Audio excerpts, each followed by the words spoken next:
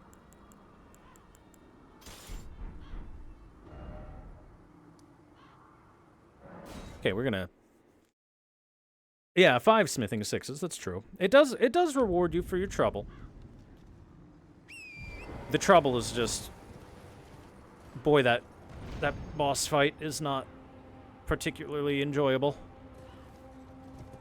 And hey, you know what else is here? Next to its impact site where it fell from the heavens? An astrolabe, which means starlight shards. Which seems to suggest, because every time we've seen a falling beast that has a falling star beast, it has been next to an astrolabe. It kind of suggests that in some level of capacity, perhaps the glintstone sorcerers were able to make use of the astrolabes to establish some level of connection with the stars and compel the falling star beasts to, well, fall there.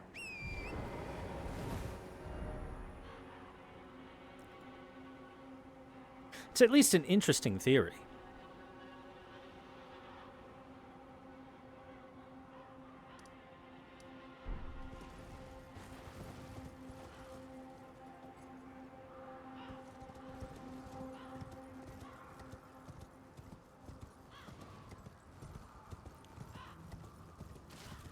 The only problem is that this particular impact crater almost looks like it happened relatively recently because you've got traces of what looks like heat in the ground, but this is also a volcanic area, so if anything, maybe it's just that. Anyway, after passing by him, and you can just run right past him, you don't technically have to kill him. You see, we're finally all the way back on the path to Volcano Manor. So, truly, having Raya give us a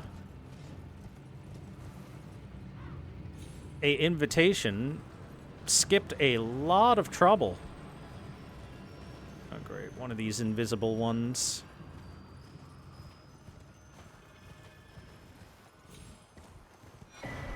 Golden seed.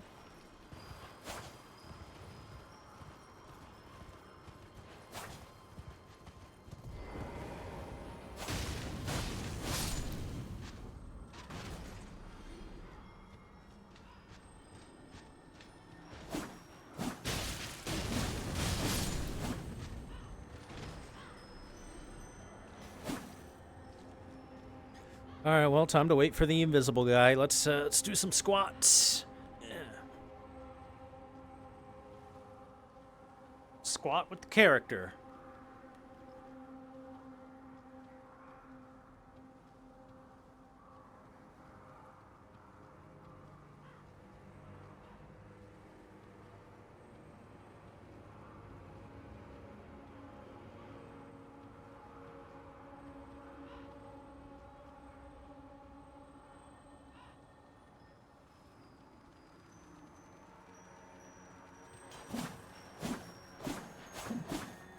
Are you kidding me? I thought I was standing right on its path. Okay, fine. New plan. Give me a bow.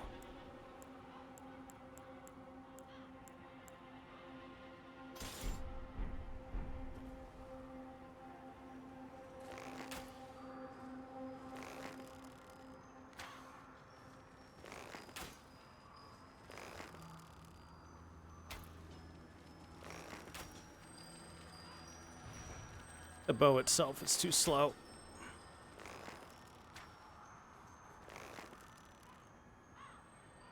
I'm sorry that I suck so fucking horribly that I can't kill these things.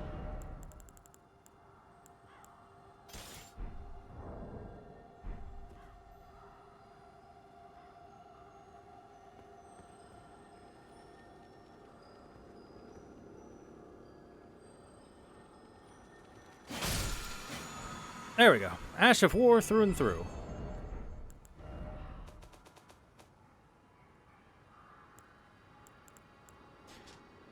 Through and through. Powerful archery skill using a great bow held in an oblique stance. Ready the great bow, then twist the bowstring to fire a mighty great arrow that can penetrate through enemies.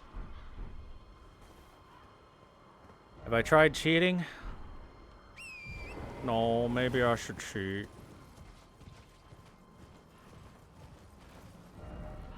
And so, yes, we can now get to the Volcano Manor that way. We've been to the Volcano Manor already. Means we'll just pop on over here real quick. There should be a couple things for us still to grab out there.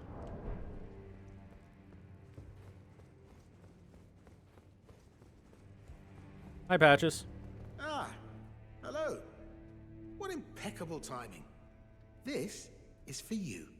Oh, a present letter to Patches. You're new here at the manor, but if you complete the request, you can improve your standing. Relax. We're old friends. Time's come to pass the torch, right? Go on, break a leg then. Right, of course.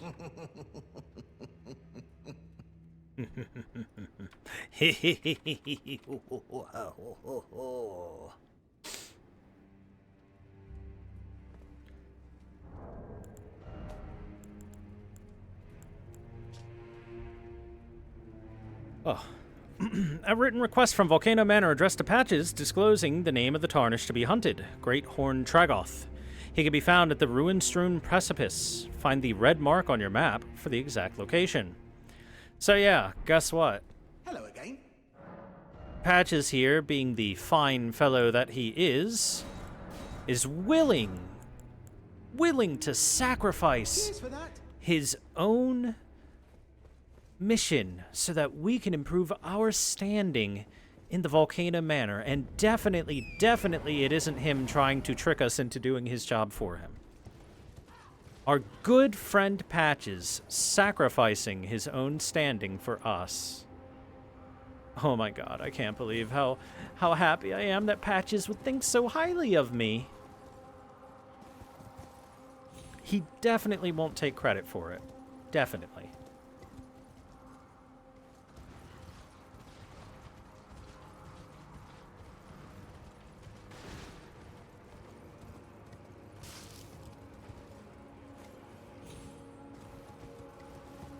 Guess I gotta go around the long way. Oh yeah, this is Alexander's message.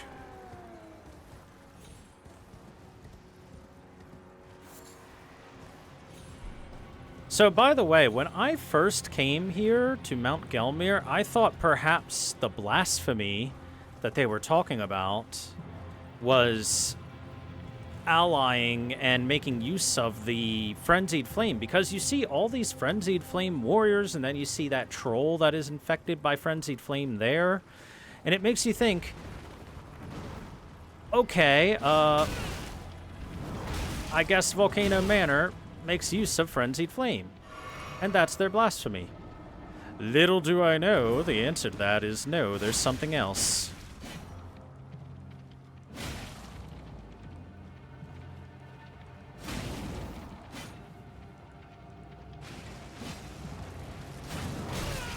Ow.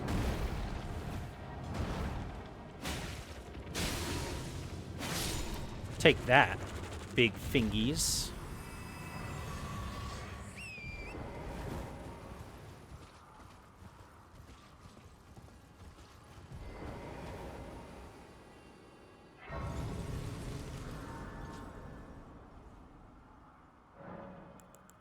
Alright, let's change a couple things up. First off, Frozen Armament, we're going to change for Golden Order, or Golden Vow even. Lightning Spear, as cool as it is, I'm probably just going to change it up now to something else.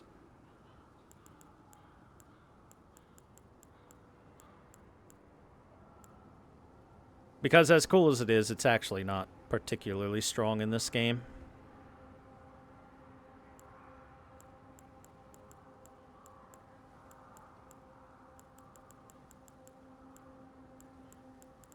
The unseen coom is the deadliest. Splorch.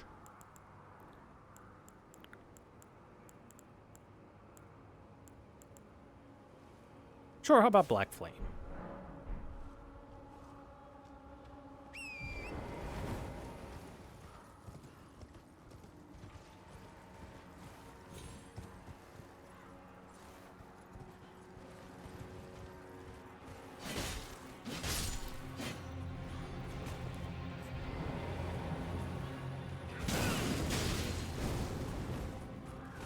Damn your perfumer tricks. No, we have not fought Nihil yet. Oh, I got the backstab attack animation, but it didn't lock the enemy into the backstab.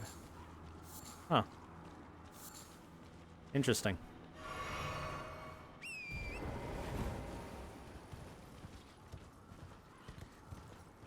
Big worm face. Look at it. It's huge.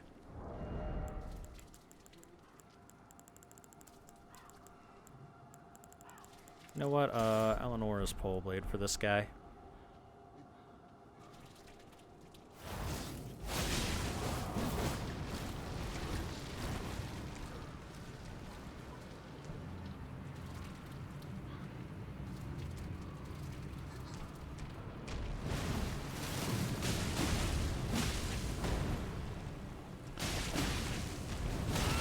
Ow! The headbutt.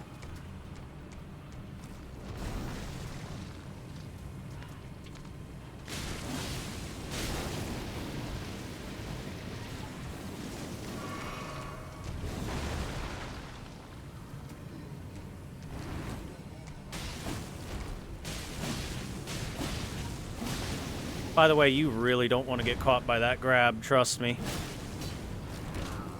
Well, get me out. Help. Oh, gross.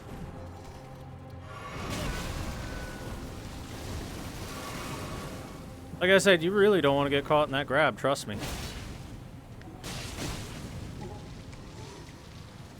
It's gonna vomit.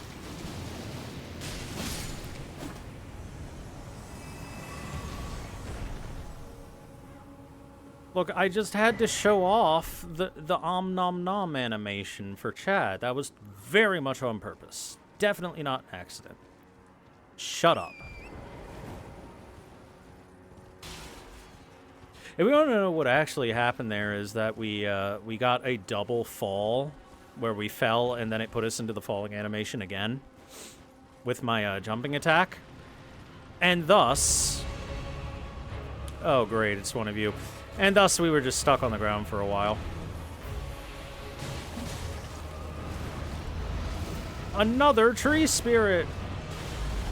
Tree spirit number 6, I think, now?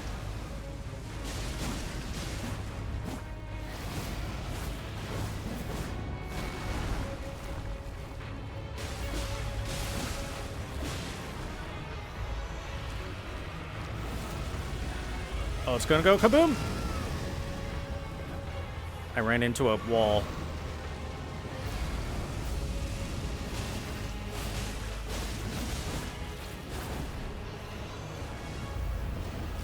Big swing. Oops.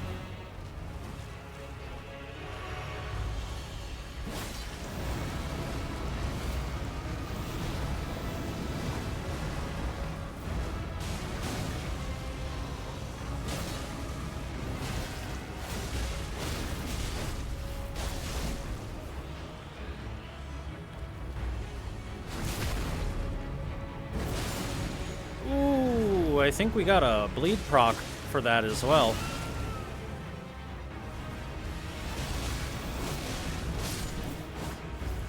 The power of Darth Maul.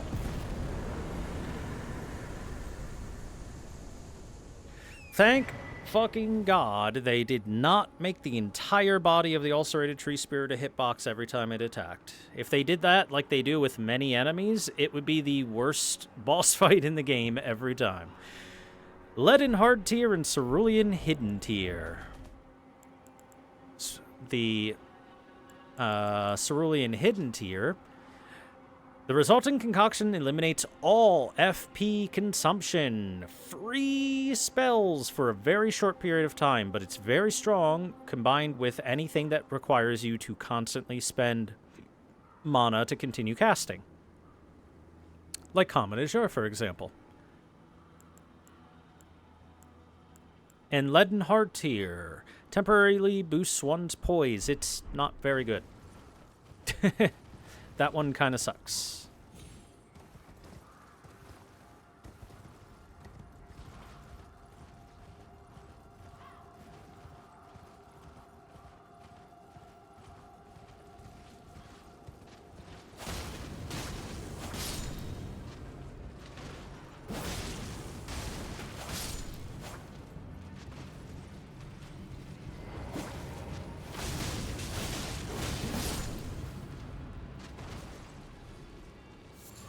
And there's the item we could see earlier at the bridge, a beast blood. Mounted combat looks OP? No, it is not. Mounted combat is much worse than regular on-foot combat. You're much, much, much weaker. Your movement options are worse.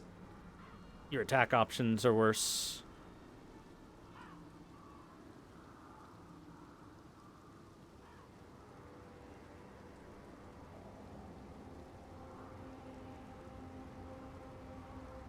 The only thing that's different is that you can move a little bit faster, that's all.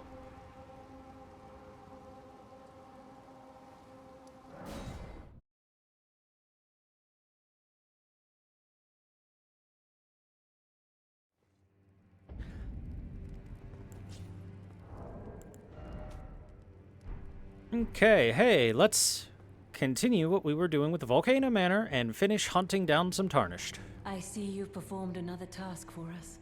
Here is your usual reward. Please, take it. Thank you, ma'am. A serpent bone blade. Now, perhaps the time has come to tell you of the true ruler of this manor, Lord Rykard. That guy. The Erd Tree blessed the Tarnished with grace, but it was all too meager in the face of the enormity of their task. The Tarnished were forced to scavenge, squabbling for crumbs, like the Shard Bearers vying for power in the wake of the Shattering. Our Lord, indignant, has refused to scurry about, fighting over what miserly scraps they allow us. If the Erd Tree, and indeed the very gods, would debase us so, then we are willing to raise the banner of resistance, even if it means heresy. We at the Volcano Manor, under Lord Rykard, have sworn no rest until it is done. If you follow this heroic path, one day the Lord will see you. The Lord's visits with our champions are always a spectacle. It cannot come a day too soon. Did she say rip and tear until it is done? If you follow this heroic path, one day the Lord will see you. It cannot come a day too soon.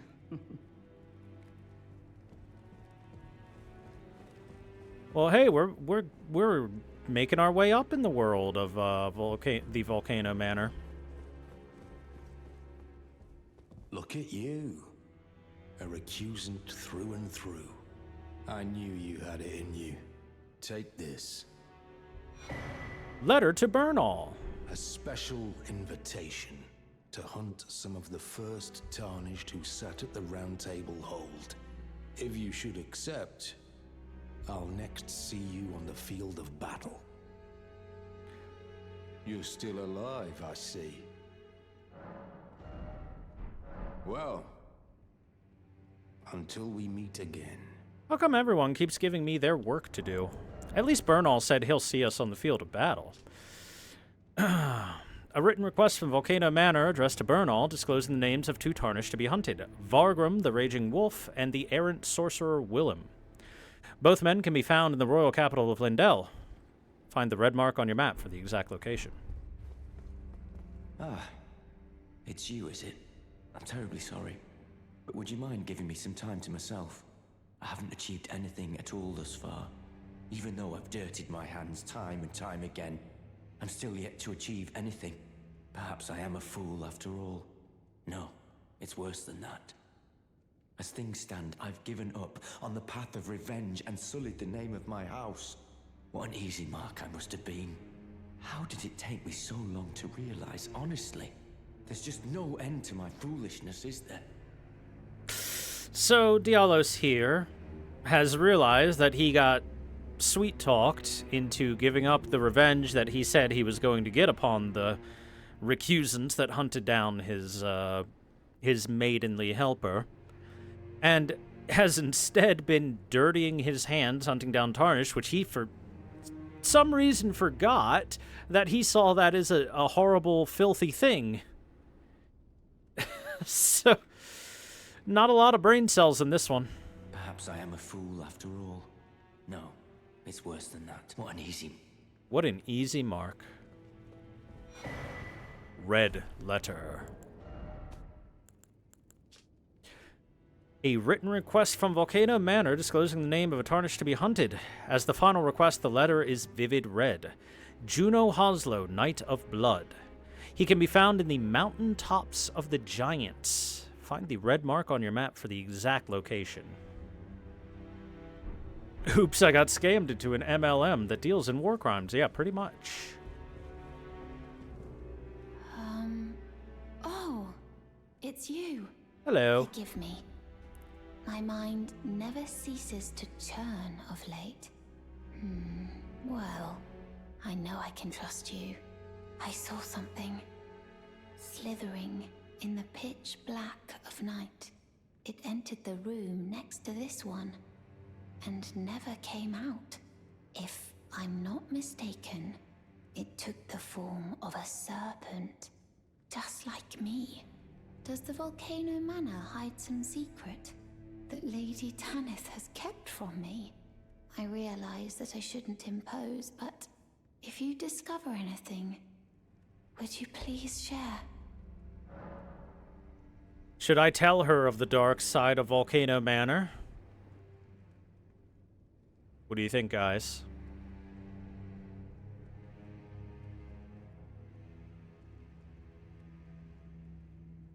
Should we expose the darkness? Oh, well, chat says, yup, I'm sorry, ma'am. You cannot be happy. You have to learn of the evils that lurk within. Really? Oh, so there was a secret after all. Oh my. Lady Tanith, my own mother, has deceived me. Was I not born by the grace of a king?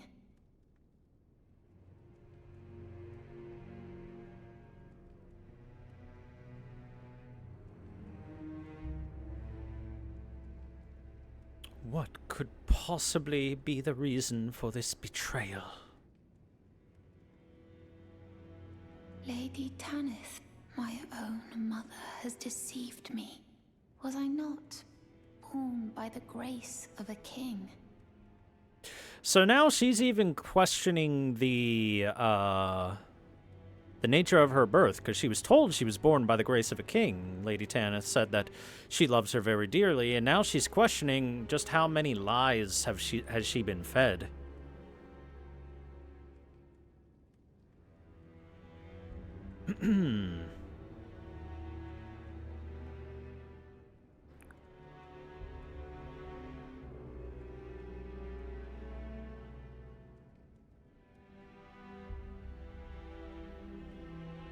Also, let me take a quick peek at the serpent bone blade that we got. A sinister katana modeled after a serpent bone. The densely packed rows of spines that jut away from the cutting edge are coated in a lethal poison.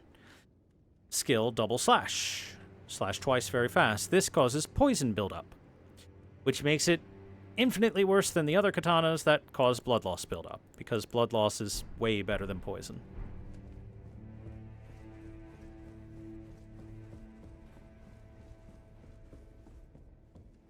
Madam Tanith. If you follow this, it cannot... Zoraya has some troubles. She said that to you. I should have known something was wrong. The signs were clear enough. Well, Zoraya has placed her trust in you. All the more reason I must tell you that some things are better left unknown. Besides, no one should be blamed for their heritage. Think about it. We are resisting the ways of the Erd Tree itself. What matters one's lineage in such a crisis?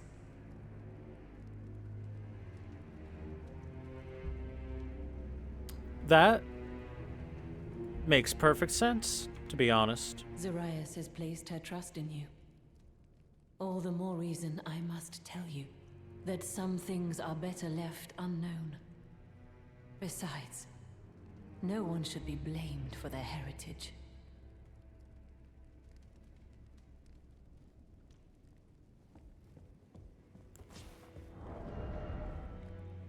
I've been using Eleanor's pole blade for a little bit. Let's swap weapons around and use the trusty Zweihander, perhaps. Actually, no. How about Radon's great swords?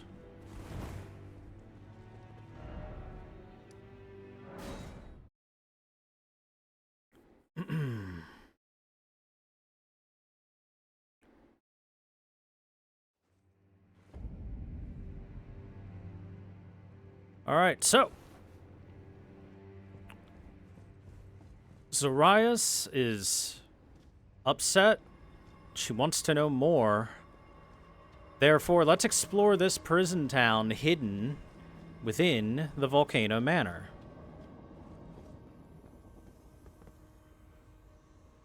As best we can.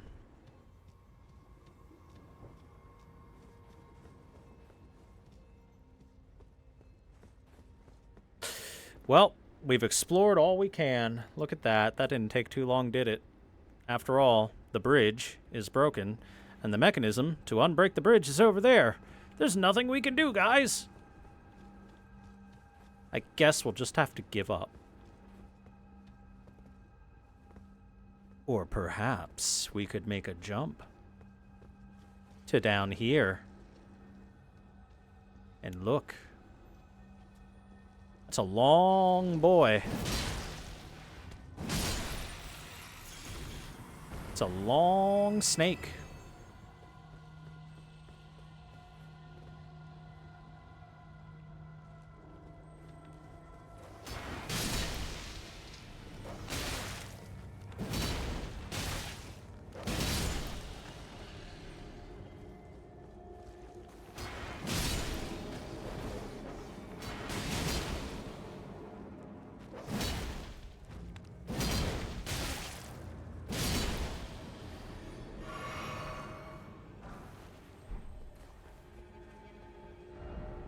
Snicky boy.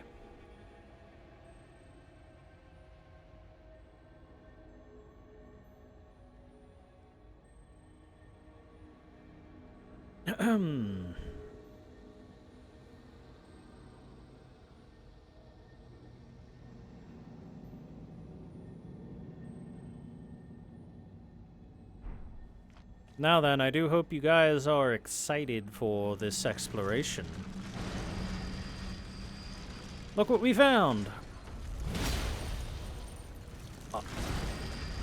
One of them virgin hunters. Oh my god, that hurts. Why do they deal so much damage in like 2 seconds?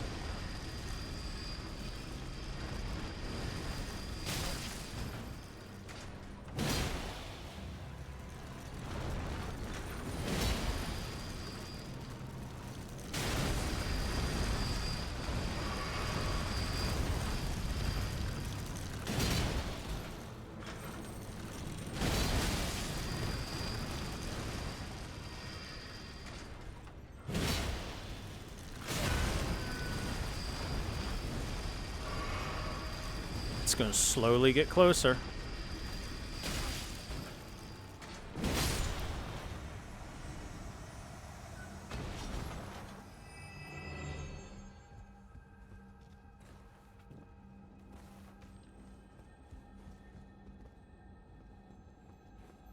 See, the fact that I won the fight against it shows that I'm definitely not a virgin and I have all the sex.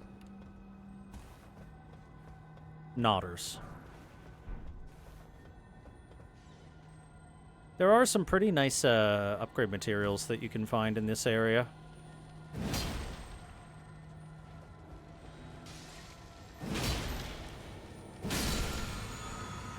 Somber 5.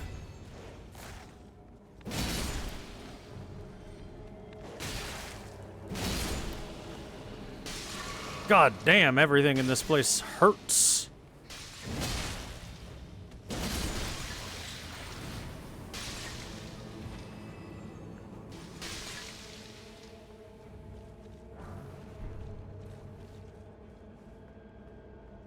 Fire arrows. Look, winged serpents. That's cool. Neat iconography.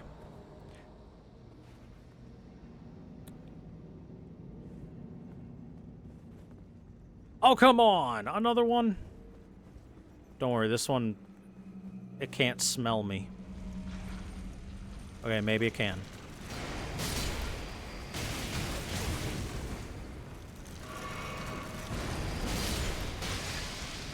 Sir, why does your torch hurt so damn much?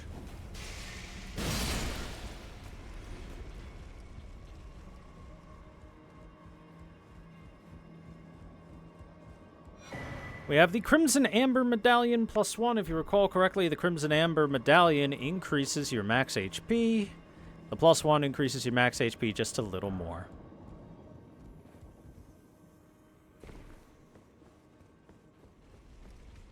We do everything in our power to stay away from that thing. I am well and truly not ready to fight another one of those.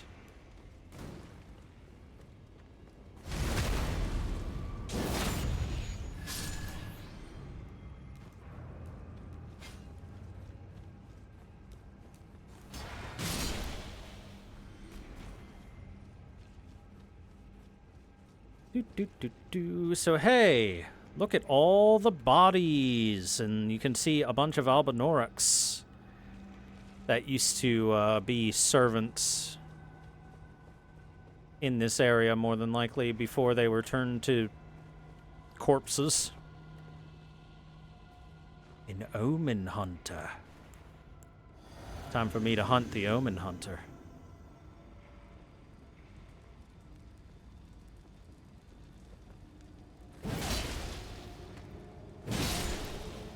Well, that was easy. The Great Omen Killer Cleaver.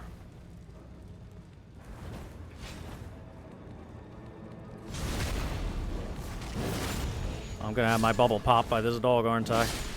Nope. No dog pop. Dogless %, go. Okay, can I look at my cleaver? Great Omen Killer Cleaver. Let's see. It should be down with the cleavers, yeah? Oh, I've already gotten one. Never mind. Haha. Not new.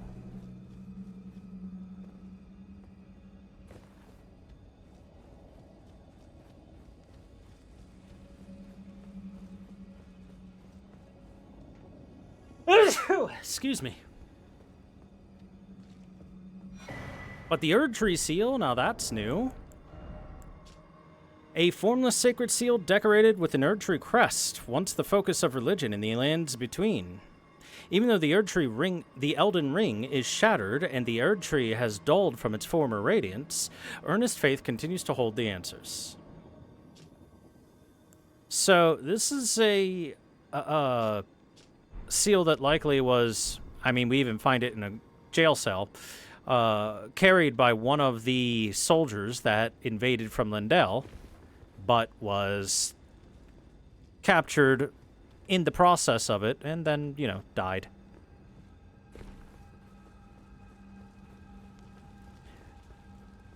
As is the way of things from time to time.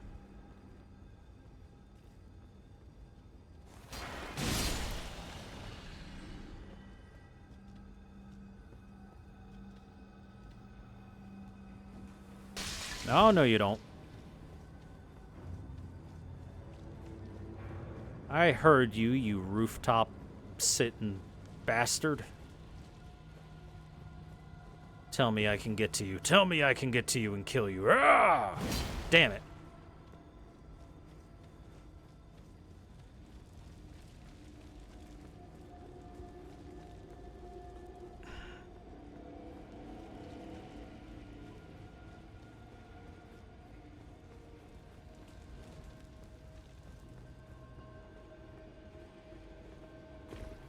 Okay.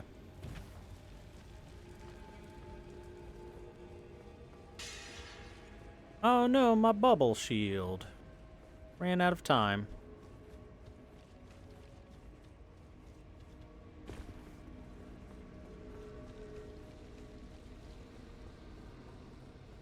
Please excuse me while I run around to grab the items on the rooftops.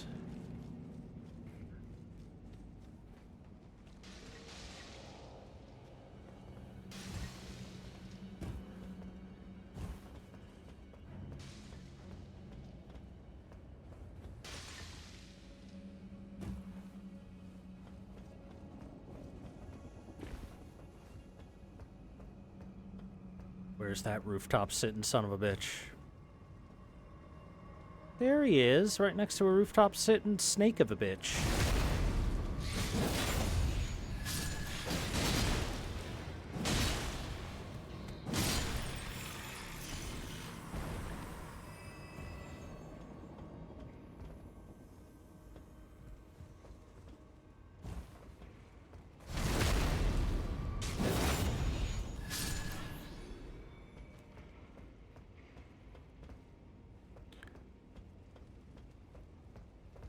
If you sat on rooftops to throw things at me, this is your just desserts.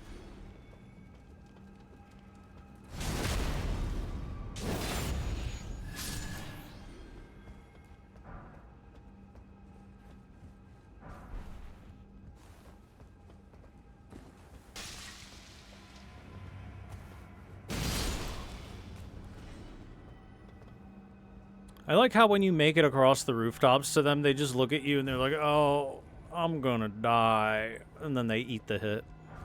Don't even try to dodge or anything. Oh man, I'm dead.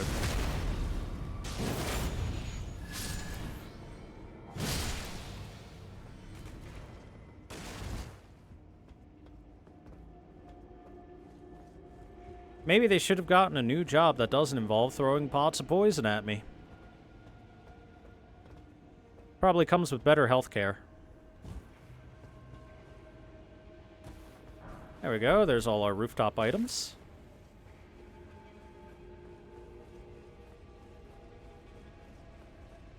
Now let's do the obvious thing. Go across here into this house.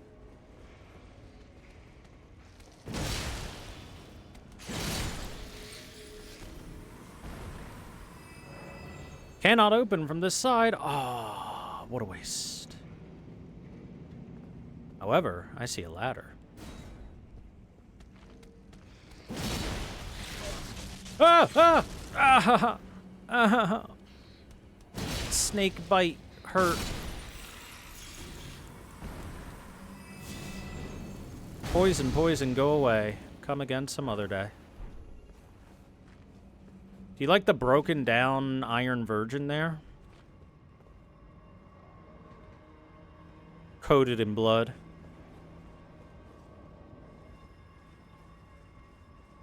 Should have gotten a job at McDonald's. Honestly, it probably pays better than working for Rykard.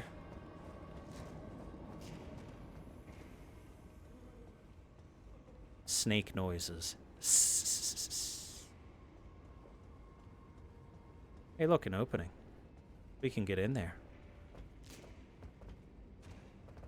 What do you think? Should we hop on in?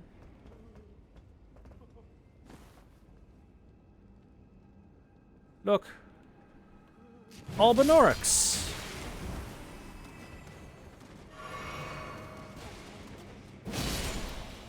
These ones are clearly prisoners. They scream and...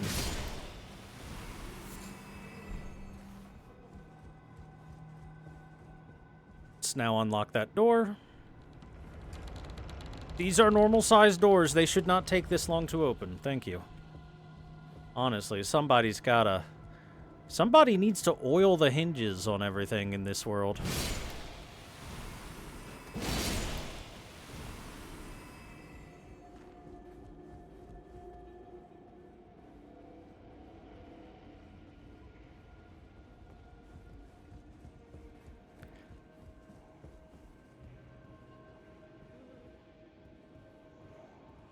So, by the way, those Albinorix screaming are supposed to give you a warning that that's something they can do.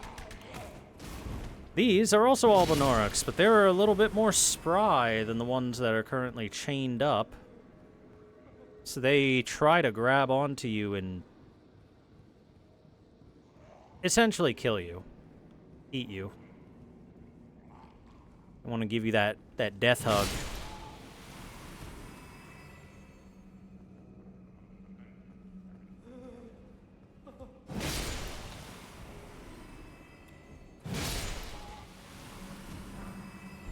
Albanorix over here crying over the remains of any fallen comrades and or family members.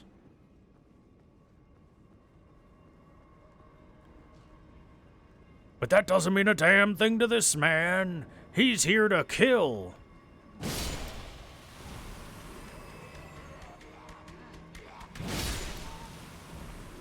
I didn't let that one screech, because if that one screeches, then all the little enemies in the area come over here, angry.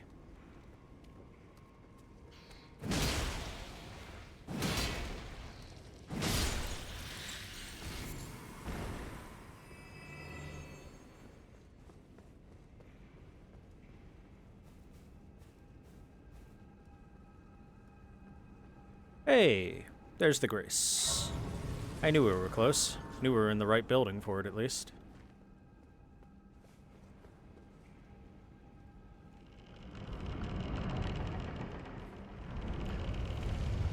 This is where the speedrun shortcut takes you.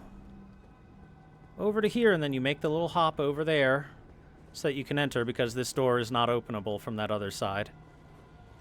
So you hop over here, you come in, and then you're like, ah, speedrun.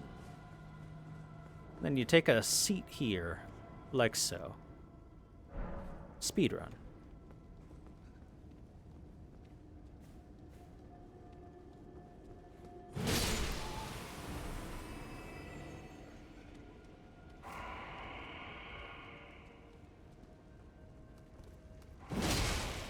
See, he's all on guard in the direction of where the screaming came from. The snake, that is. He didn't expect that I was already behind him.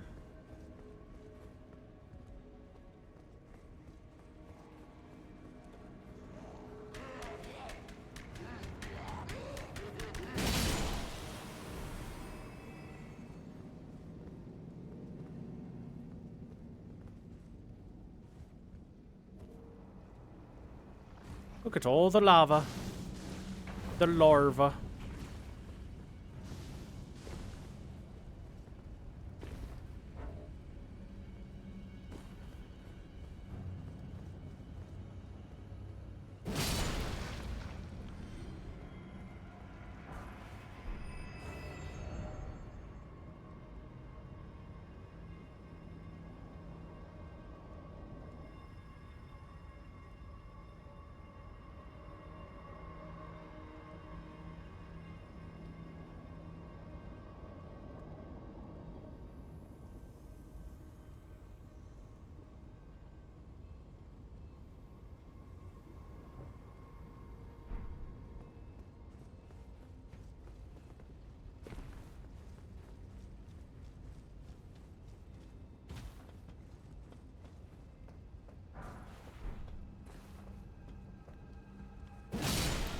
Die. There's a lot of these guys that like throwing stuff at you.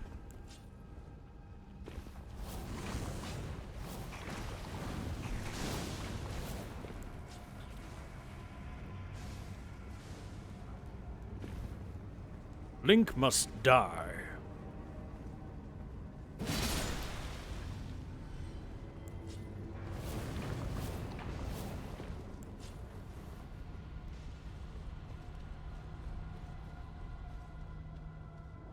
What's back here? Look how dark it is. I didn't even think I had my torch on because it's my lantern because it's so dark back here. Nothing is back here. It's nothing.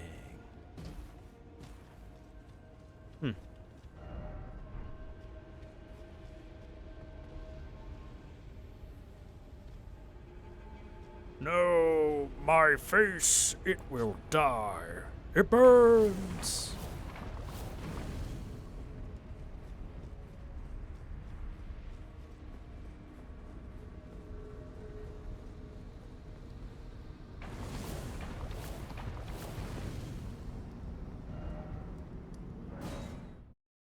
I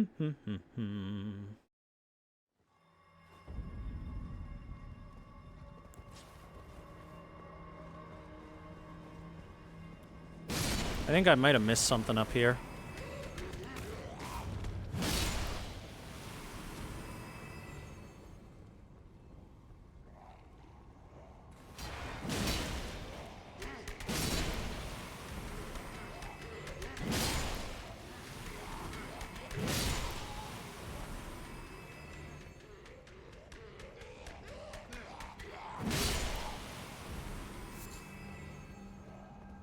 Let's see, so take a left, then left again. Take the stairs to the next floor, head outside, take the ladder on the left to the roof. Jump off the right side. Oh, yeah, okay. It's one of the other entryways. That's where I go for those items.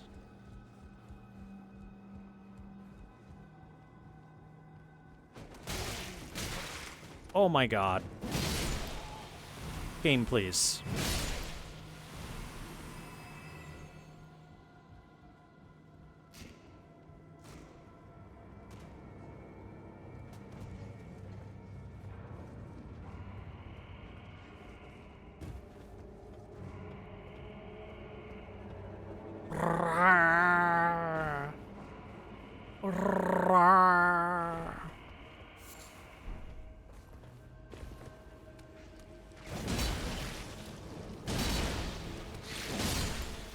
Weren't expecting me from that angle, were you, big guy?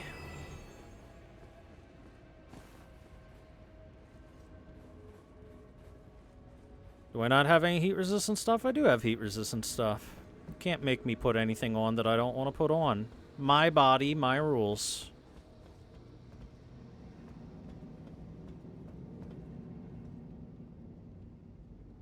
Take the ladder to the roof, go to the back of the roof, and jump off the right side to be taken to a room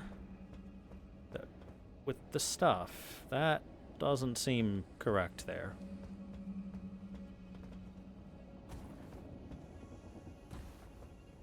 Unless they meant over there. But I don't think I can make that jump.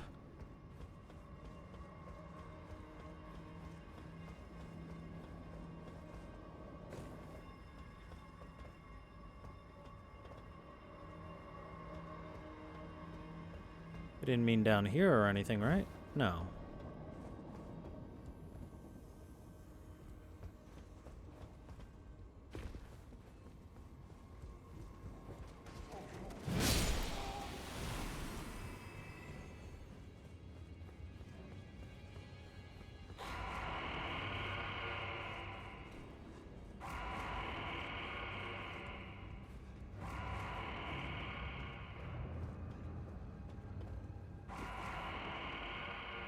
Somebody tell those guys to shush it. If I could have my horse, then this would be a simple jump. I could easily make that jump. Without the horse, that jump ain't doable.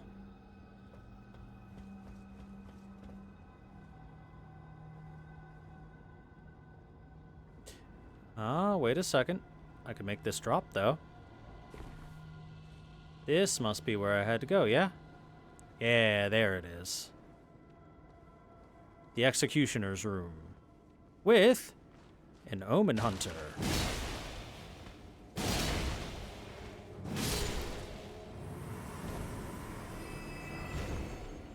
Or Omen Killer, even. There it is, the Albinauric Staff and Albinauric Mask.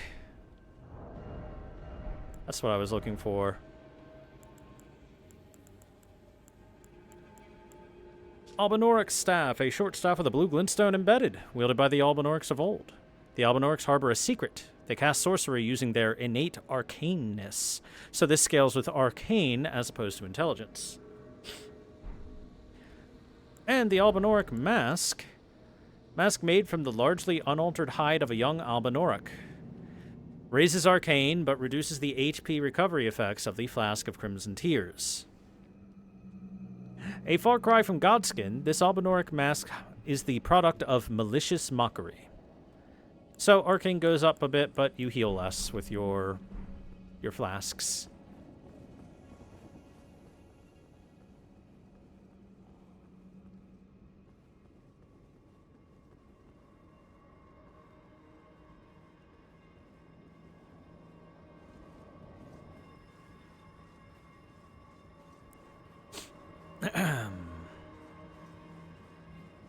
And this, I believe, should lead me to that rooftop item that I couldn't get before. Yep, there it is. Golden Rune 10.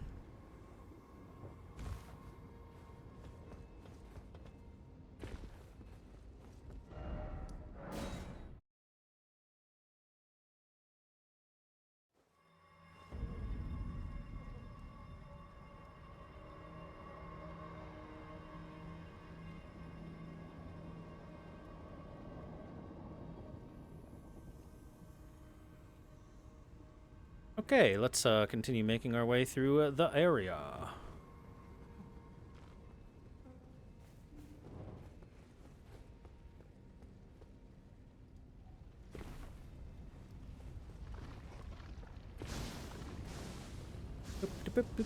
Through the lava town.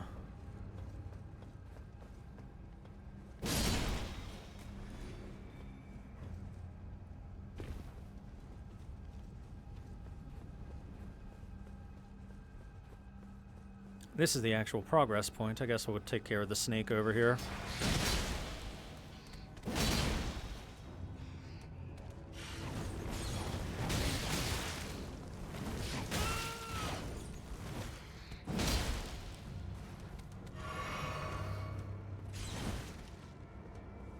Hey chat, do you like when enemies have weapons that you can dodge and they can still hit you with them because they swing too fast? That was one of those weapons that did that. Yay! Hooray!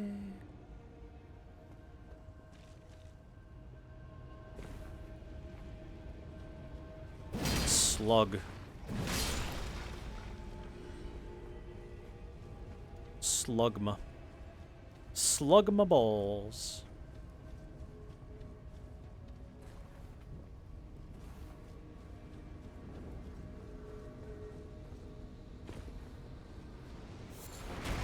Hey, look! A magma worm! Oh god. Give me a second, sir. Sir, if you could give me just one moment. Let me put that fire drake talisman on. Okay. We'll use it against him because the magma worms can deal a lot of fire damage in very short time.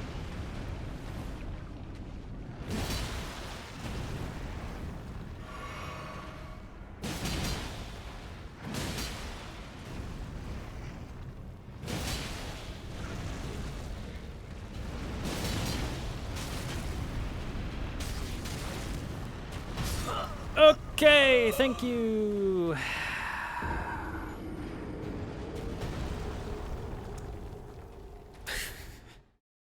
That lava did insane damage. Half my health in 3 little taps.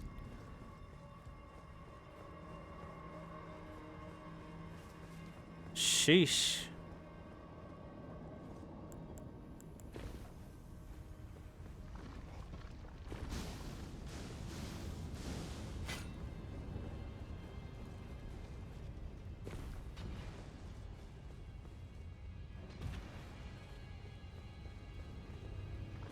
Let's head back and do it again, but better. Anything over here? No? Okay.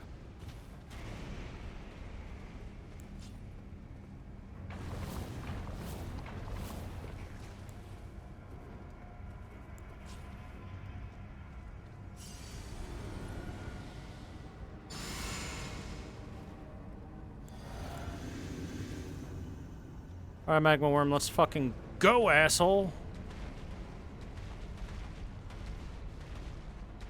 Come on over.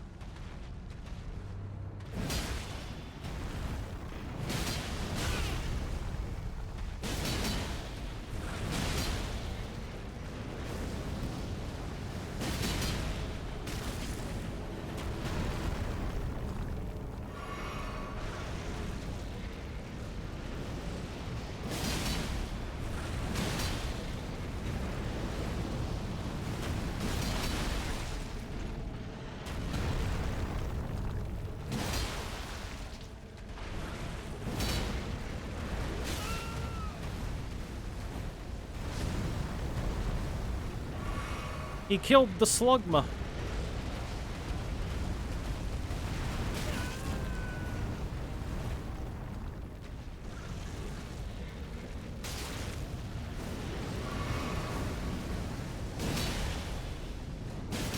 Better question is, how is it that we can walk through actual volcanic lava and it does less damage than the fire that this thing spits out? By a lot less.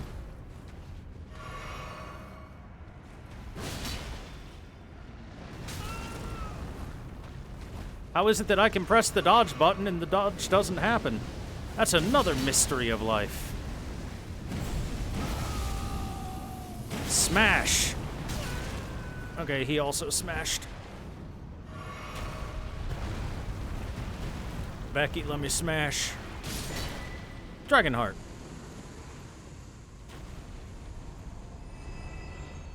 There we go. We got him.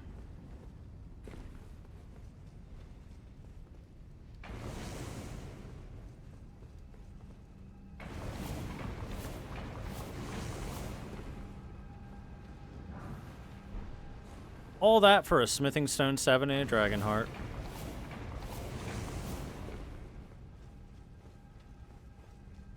What a waste, am I right?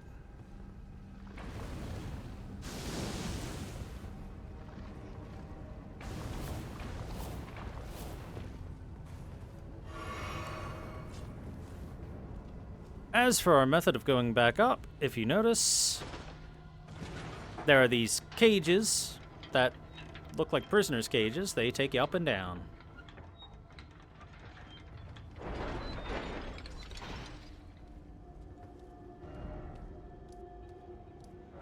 We'll heal up before we do more progress stuff. Slugmables!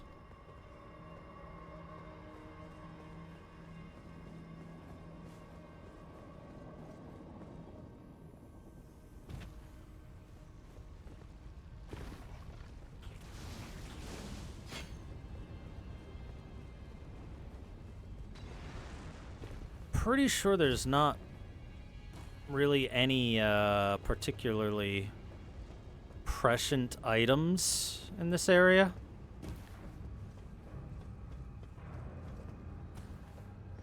Just some upgrade materials here and there. Mostly.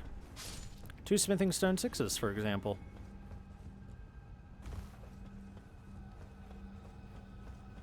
I like how the stupid zombie guys will just walk into the lava and die.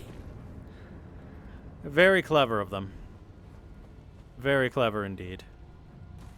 Yeah, we'll have to come from up above to get that item. Then I can go get the stuff in there when I do that. That sounds like a plan. Sounds like a plan.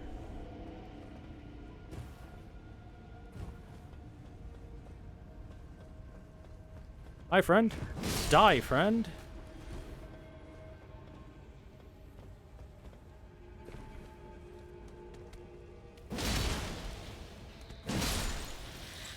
Take that, Snakeman.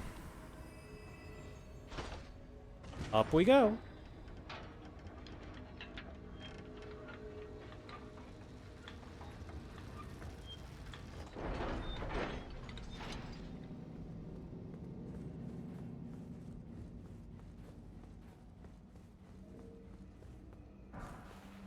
Somber 5.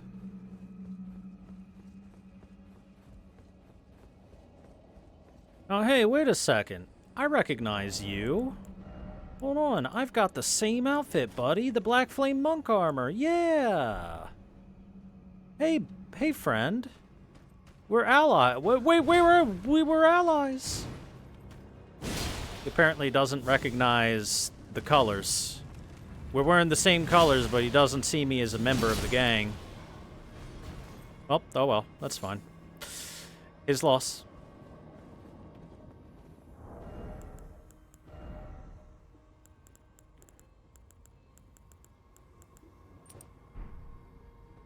'cause I'm ugly? Dude, you can't just... Bruh. Rude.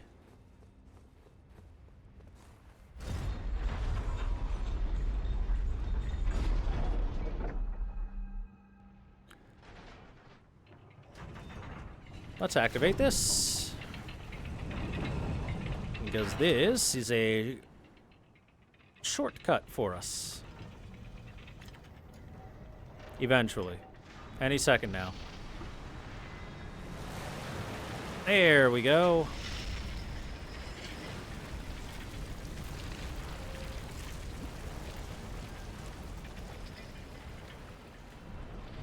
It's a good thing that material was very good quality and didn't fucking melt under the heat of the liquid magma.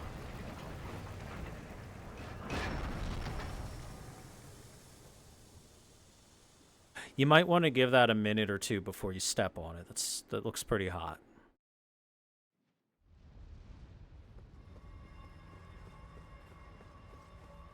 Alright then, shortcut found.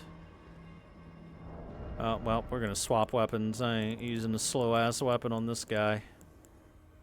We can use the pole blade.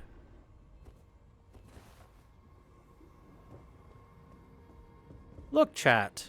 A church. And once more, the church is filled with the visages of winged serpents.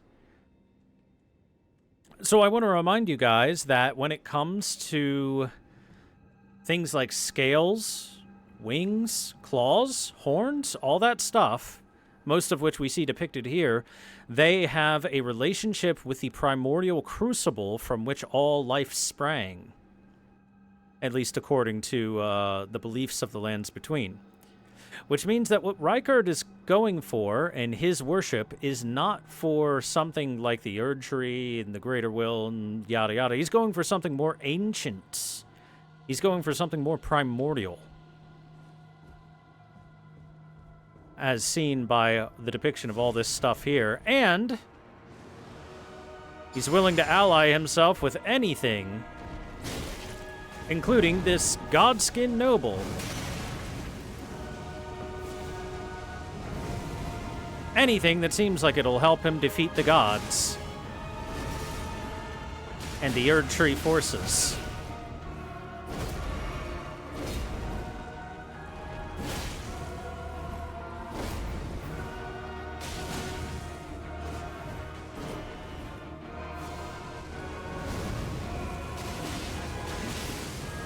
Remember, we fought Godskin apostles before, but this is our first noble.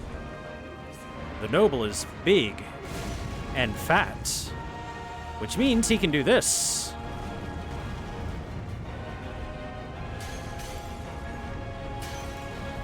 The Pillsbury Doughboy sends his regards.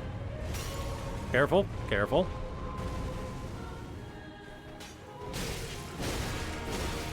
Oh my fucking god. If you could have rolled on any of the 4 times I hit the button, that would have been nice. What? That hit me during my roll. Was I a little early? I might have been a tiny bit early.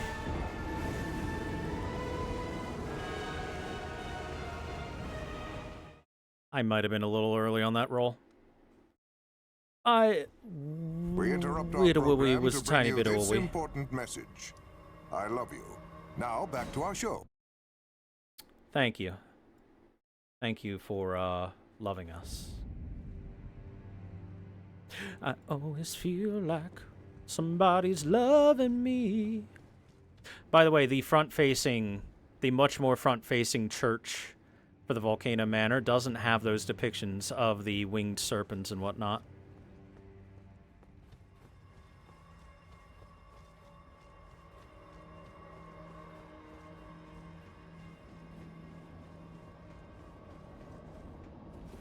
Yay! お兄ちゃん、ピースピース。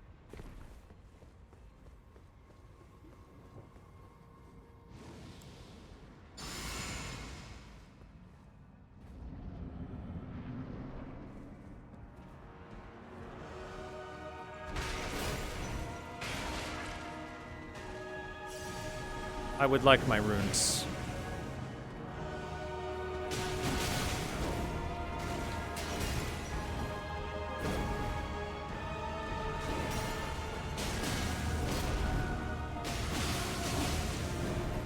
He's very susceptible to bleed, by the way. I would suggest using a bleed weapon against the Godskins.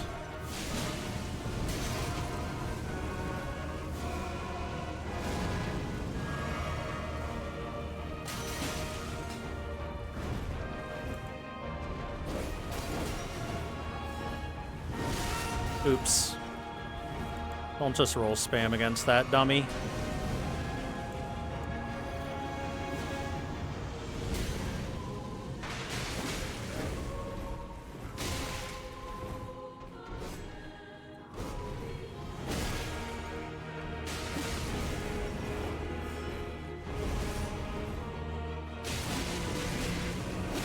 By the way, you can see on this Godskin Noble, he's got a tail. Ow! Ah! The Pillsbury Doughboy sends his regards.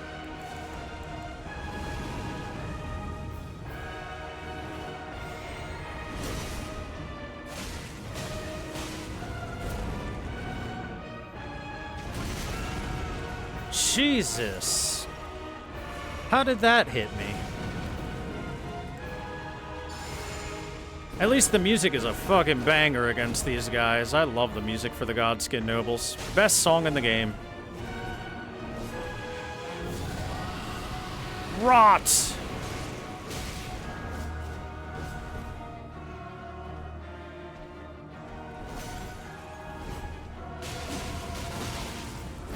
He's still not rotting either.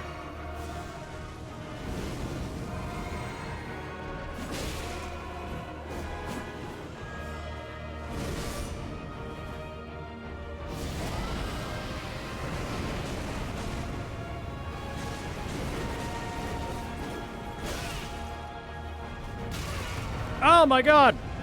Why were you able to instantly do that, sir?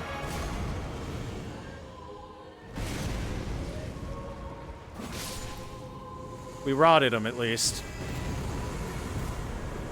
We get the Godskin Stitcher and the Noble Presence spell. Let's start with Noble Presence. Ancient power of the Godskin Nobles. Thrust out your belly with gusto to produce a shockwave that knocks back nearby foes.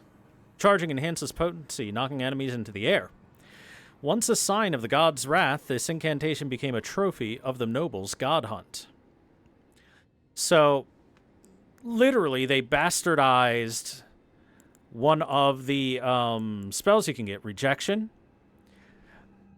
In fact, there's an even stronger version called God's Wrath, and used it for themselves.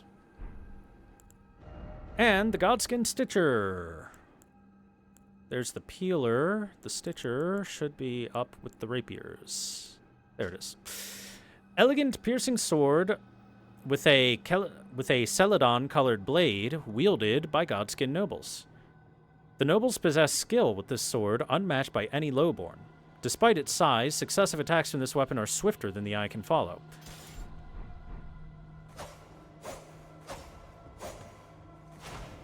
Yeah, swifter than the eye can follow, all right. Doesn't seem all that swift to me.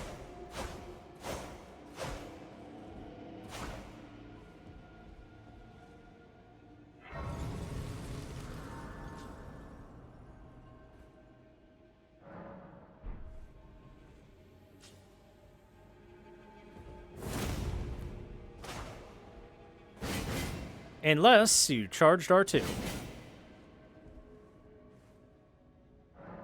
Cappy's spinning.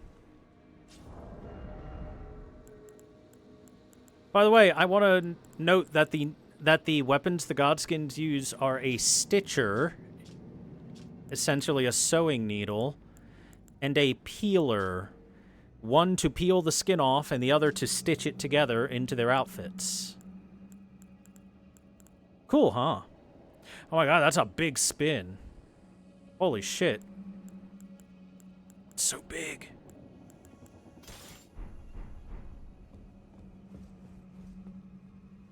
And here, Serpent Amnion.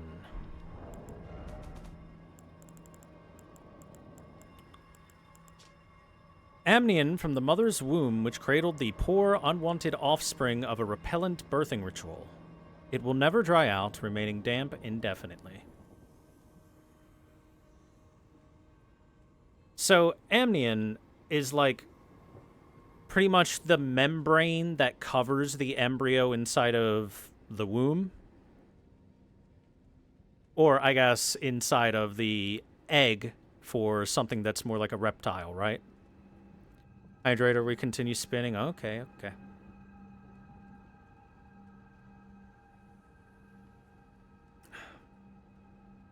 It's where you get the terms like amniotic fluid, right?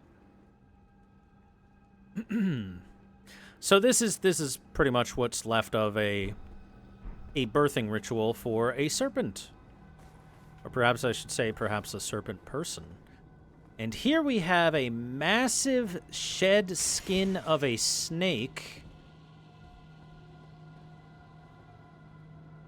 The shed skin of a massive snake that is draped here at their place of worship in this cathedral. In fact, this is called the Temple of Agle. Let's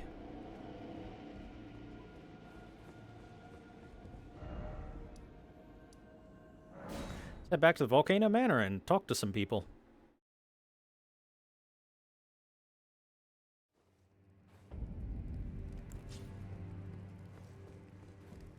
If you follow this heroic...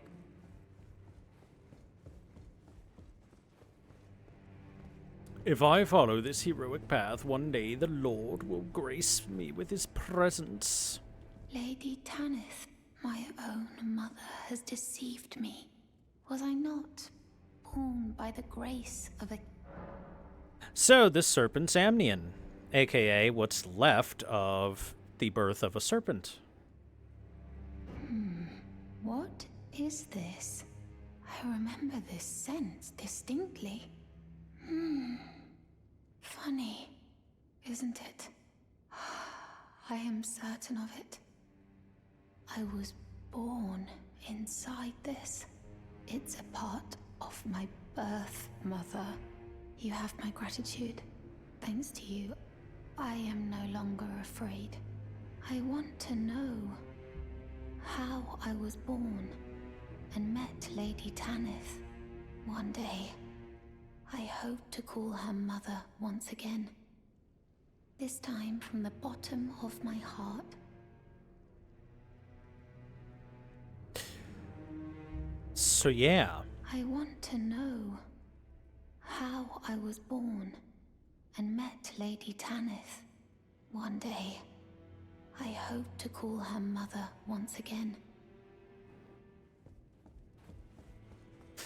So, what we basically brought her is the remnants of her birth. Yeah. It's just as my noble brother says. I'm a complete fool. I can't believe I thought I could become a champion. Dialos, how are you doing? Perhaps I am a fool after... No, it's worse than that. What an easy...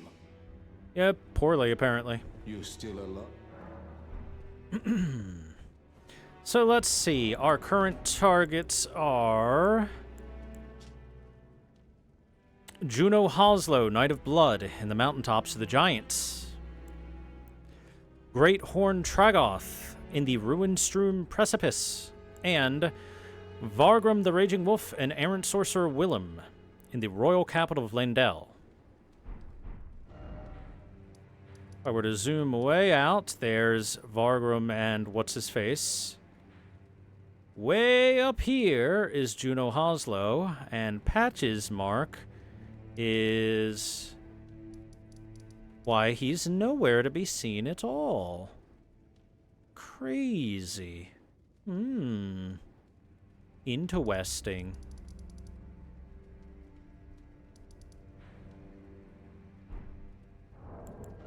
Now, where, oh, where do you think that this Great Horn Tragoth could be?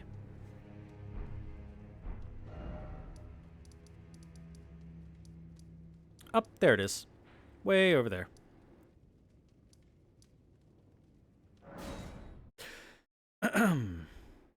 Let's go see if we can hunt this one down.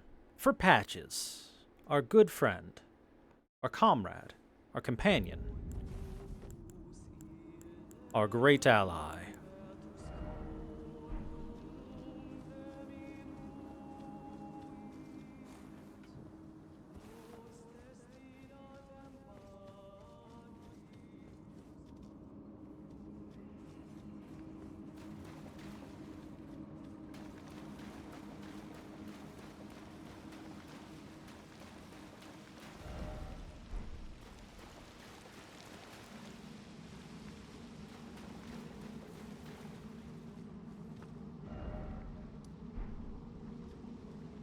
Unless this is below, unless I have to go either above or below where I'm currently at for it.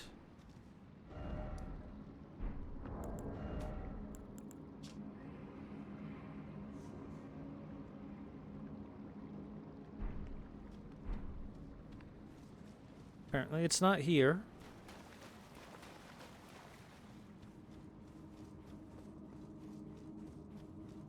Try climbing down a little bit.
Can they stop being aggro on me for like 2 seconds?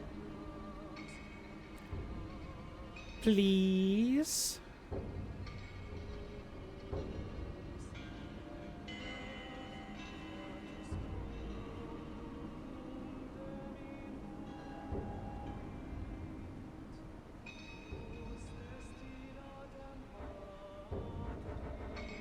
Apparently not, jeez.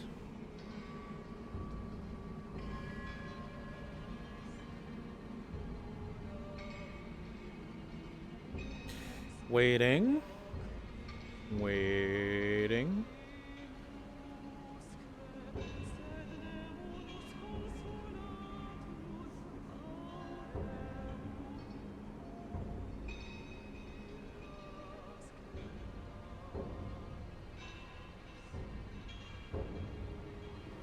Oh, I was in the right place for it. Apparently I have to rest at Magma Worm Makar's grace for it to count. And for it to spawn his invasion sign. That is silly.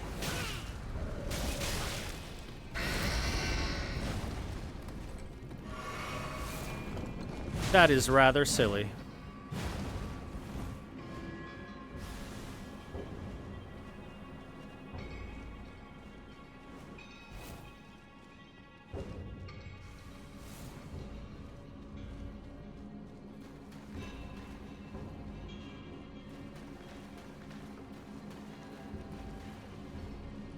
Oh, or the location was just not proper. Here's where I need to be. The location says way over there, but it's actually way over here. Let's go take care of Great Horn Tragoth. He also has a big hammer.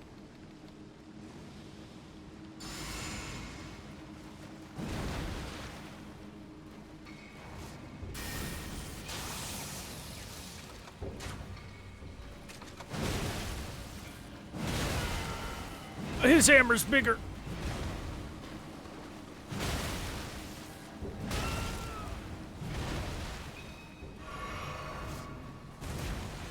Big butt bomb.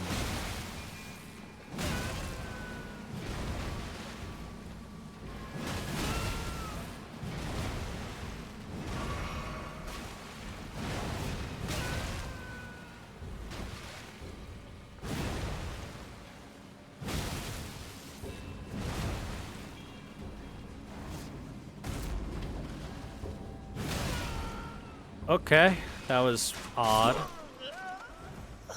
That was really odd. So, for some reason, it wouldn't let me attack after I jumped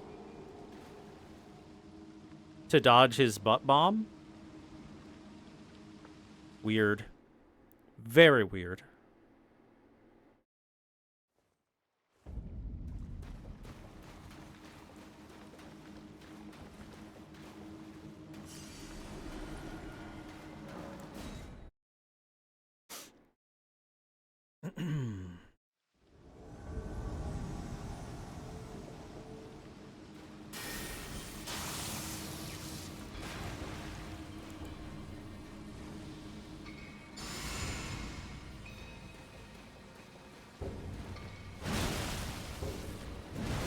I make this vow to gold that I will spank Great Horn Tragoth's ass. Uh-oh. Ooh.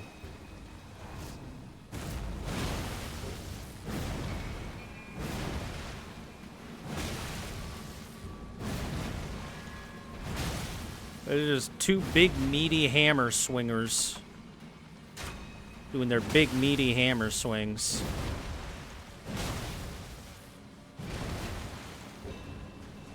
You'll see why slow weapons are not favored. It's for good reason.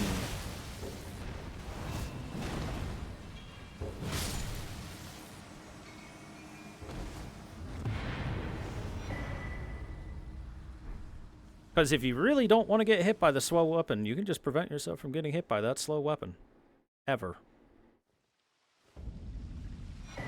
We get the Bull Goat set. Helm, armor, gauntlets, and greaves. This is some pretty big armor.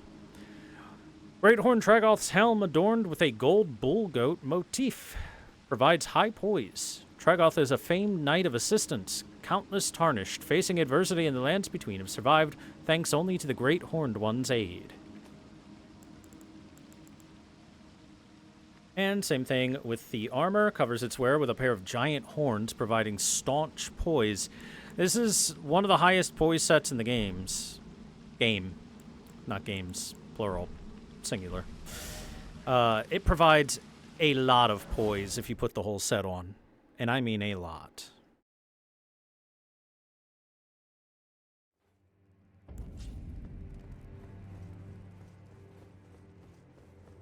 Hey, Patches, I did your job for you.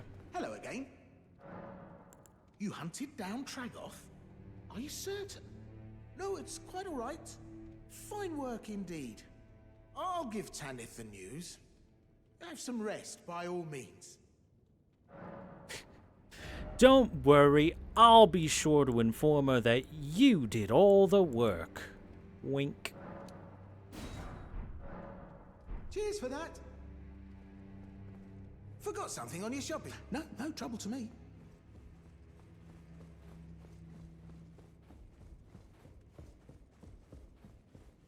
Hey, Zarias, Zarias? Hey, did you guys see, Raya anywhere? You're still alive, I see. Dialos is also gone. Where'd everybody go?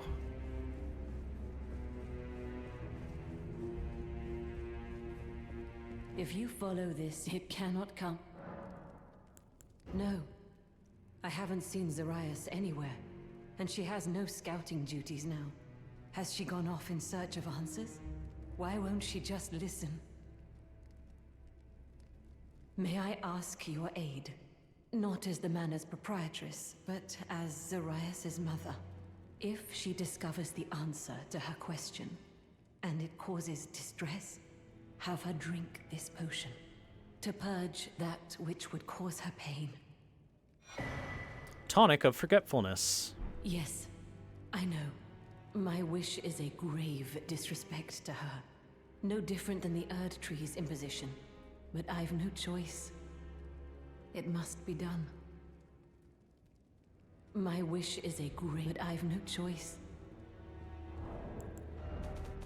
So, Tonic of Forgetfulness does exactly what it says it will do. Banishes distress and bitter memories.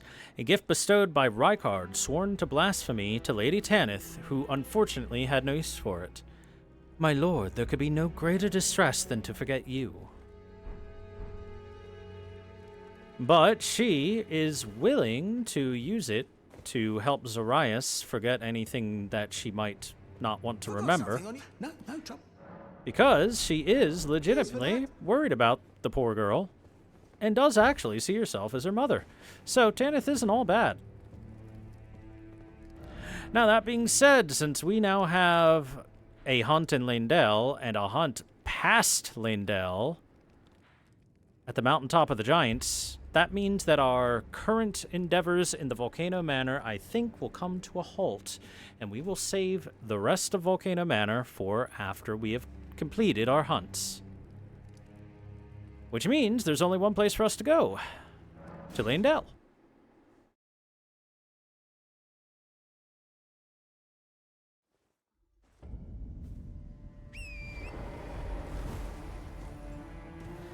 And I've already taken care of the 2 tree sentinels that were guarding the entryway. So we should be fine to get on in, right? Stop. Hammer time for W Bonk.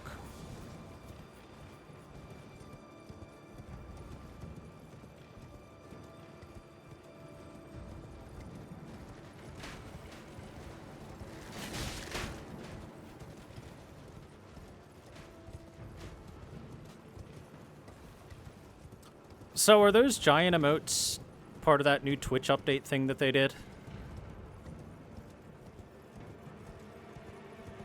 Did they show up as giant emotes on the stream chat that's on screen?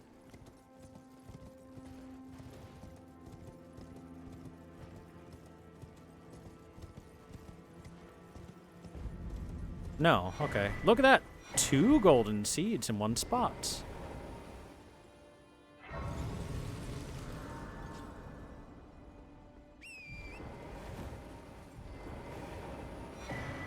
Leyndell, the royal capital map. We can see the whole area now.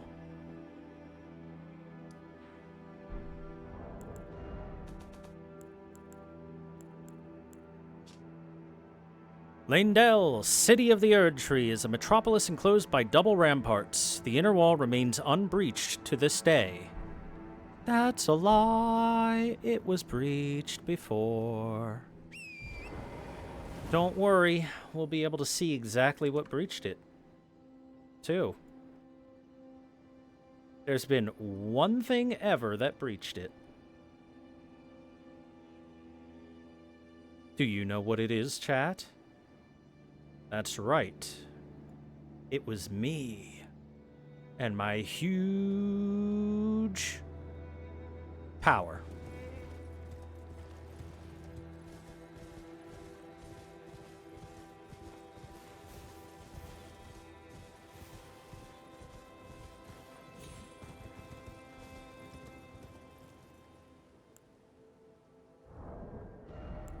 Let's change that out.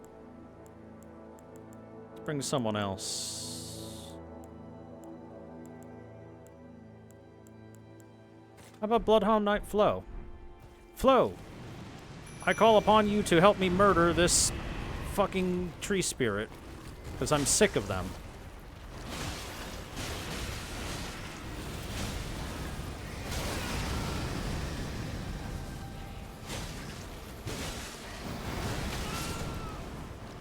Wow, Flo did not last long, huh?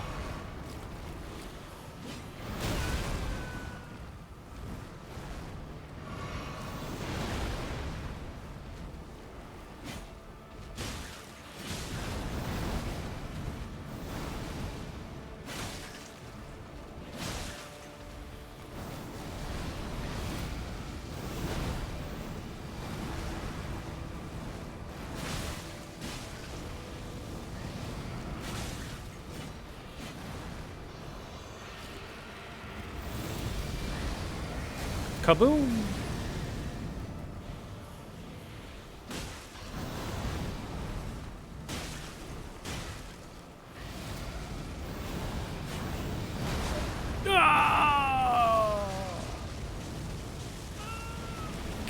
God, that's kind of brutal.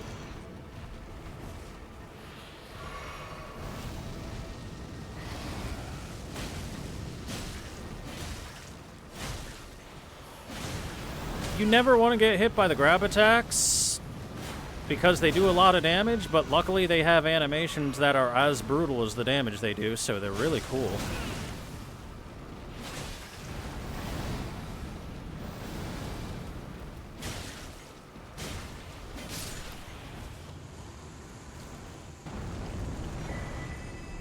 Another golden seed. Wow, we've gotten 3 golden seeds in a very short time here inside of the outskirts of the capital.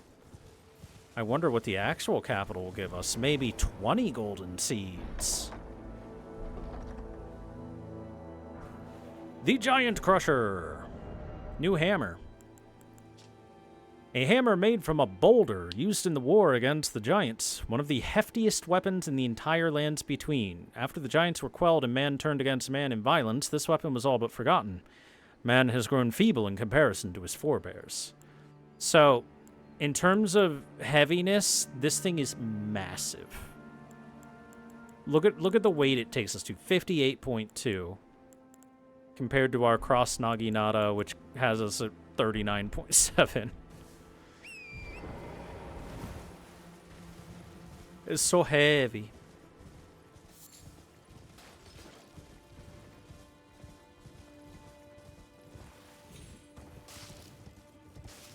I used to like using big, heavy weapons in the Soulsborne series, but boy, have the modern games just kicked that straight out of the realm of possibility.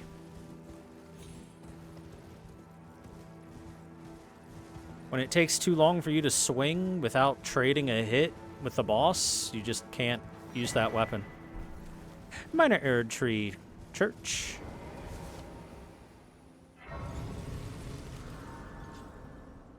Does Melina have anything to say here? Yeah.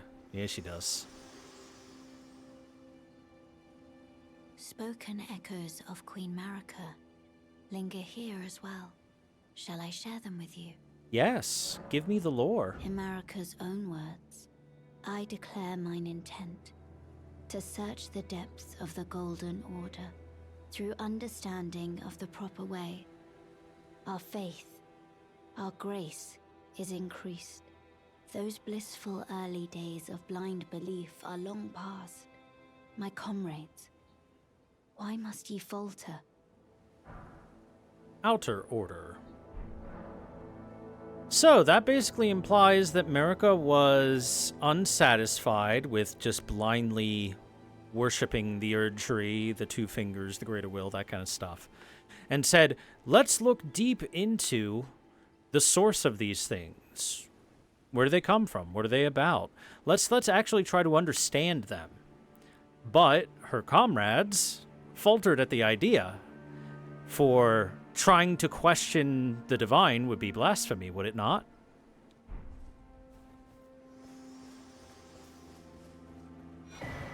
The Golden Order Seal. A formless sacred seal depicting the ceremonial observation of order enhances Golden Order fundamentalist incantations. Fundamentalism is scholarship in all but name, scales incantations using both intelligence and faith. Interesting. So the fundamentalism of Golden Order has need for not just faith, but also intelligence. Thinking emoji. Very interesting.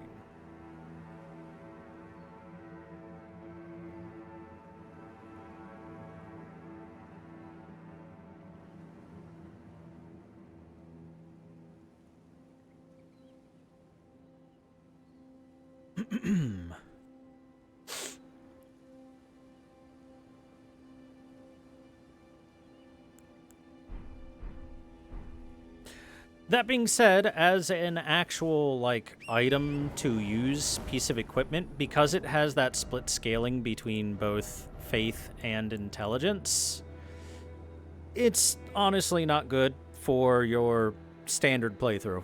Most people aren't going to have, like, 99 faith and intelligence.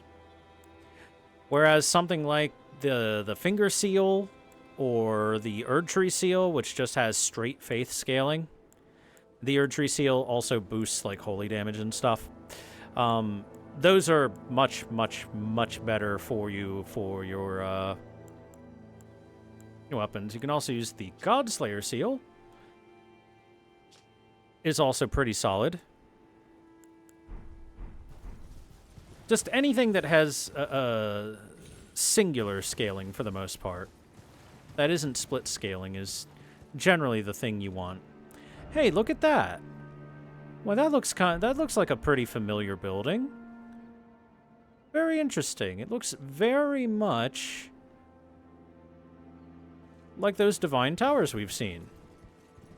Well, we can't get there. It's way out there. We'll never touch it.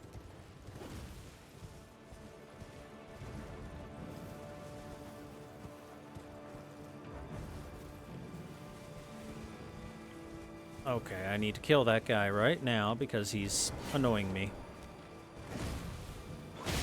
Jump! You can make it! You're right, chat. I just gotta believe in myself. Then I'll definitely make it.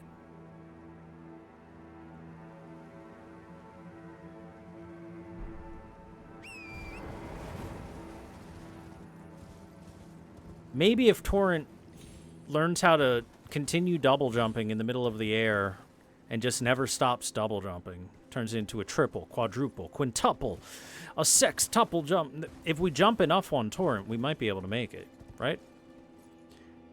Okay, well, you can see that there's going to be a dungeon down there. I don't think there's anything over here to grab next to the wall. I'll double check real quick.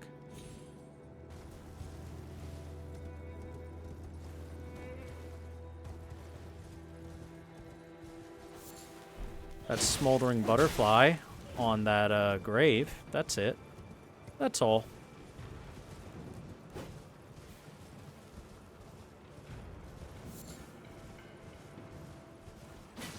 Interesting, a tarnished golden sunflower right next to the Erdtree itself?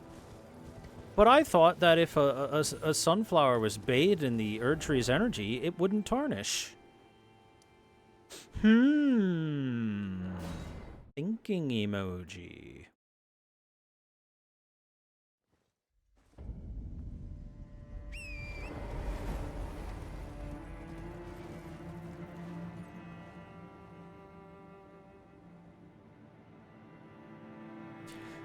Hey, look, a maiden depicted with a spear. A spear that seems to have its roots, haha, in roots. Interesting.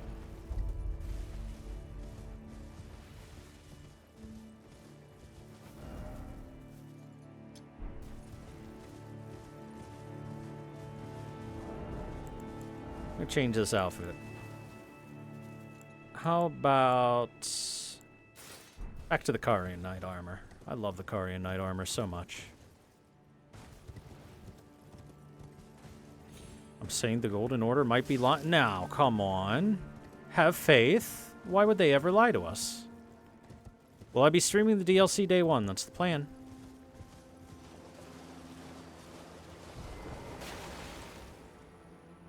Another invisible bug. Which also means that I plan on finishing this lore playthrough before Thursday, since that's when the DLC comes. Alright, time to do some squats while we wait. Yeah.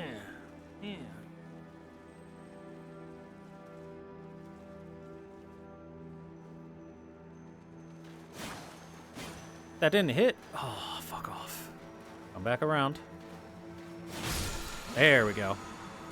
Ash of War, Prayerful Strike. I really haven't been using the Ashes of War, like, at all.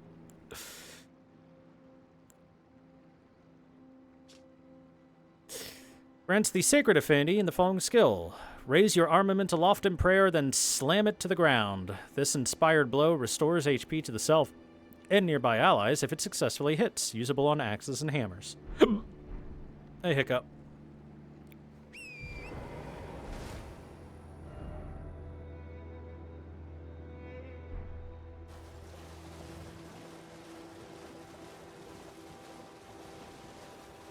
Alrighty, let's head on down here.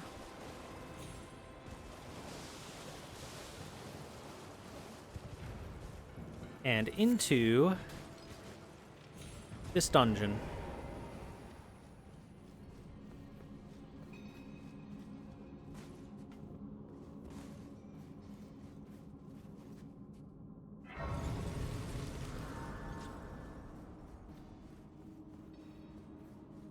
Now, wait a second, I don't see anything anywhere. But then where can we go? Right there. I believe this is a minor area, so we're gonna grab a big weapon again. A bonking weapon. How about the Great Horn Hammer? We like the Great Horn Hammer.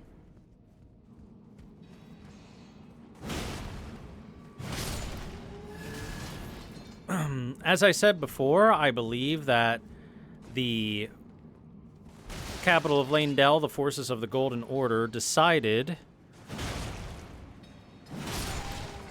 once they had fought against and then eventually teamed up with the forces of Liurnia, they saw the potential and the strength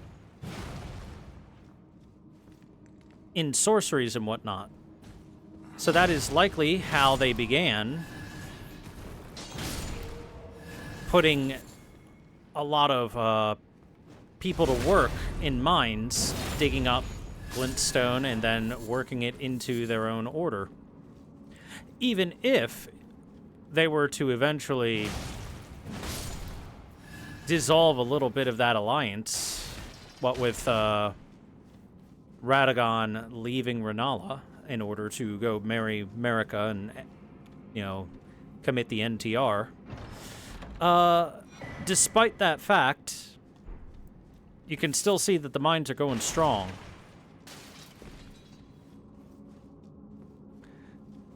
Because the forces of the sorcerers were the only ones to ever fight the Golden Order to a standstill, not once, but twice.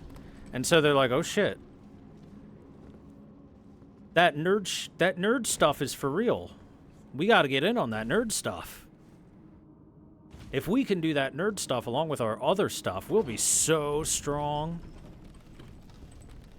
And so they did. They got in on that nerd stuff.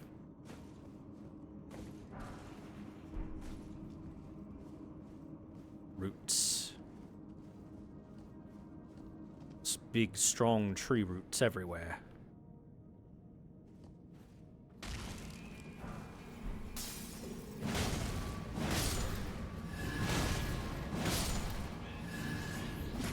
Ooh, tricky. Coming from above, were ya? Geronimo!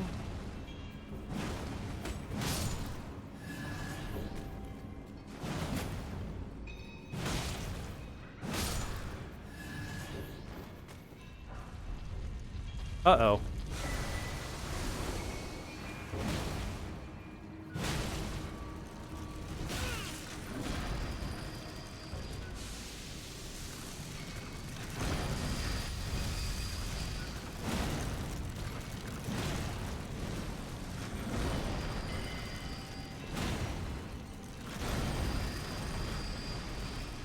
This enemy is scary. Even though it's a normal-ass enemy, it's still very scary. That's gonna be the spin.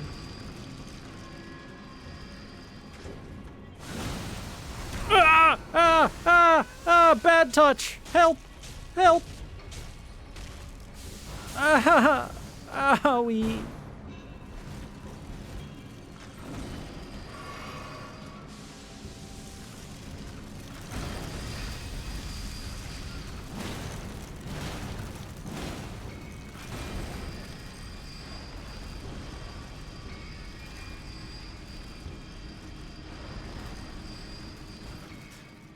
By the way, we should probably get it to hit this first.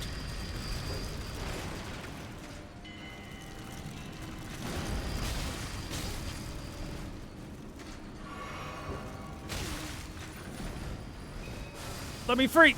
No! Fine. Got it. Okay. See, that was my fear, was getting trapped in the wall with it. That's why I waited until it was almost dead before I broke the statue. I'm not blind. I saw the statue. But I've been burned by that before, where I got it to break the statue, but then it trapped me. Why can I not use this? Ladder? Okay, thank you. Weird.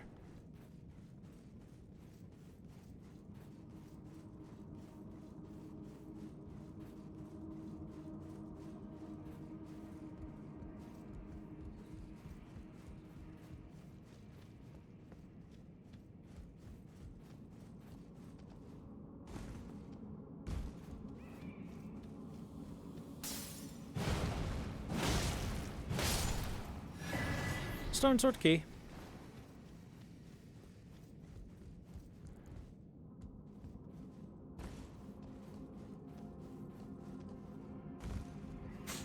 Tried to crunch me, it did. That's what they do. I can't slip on it. Come on, crawl. Why can't Metroid crawl? Why can't Metroid... Okay, wait. Why can't Elden Ring crawl? That's the more accurate way to say it, because we're Elden Ring right now, not Metroid. Ah! They left bombs here. Rude.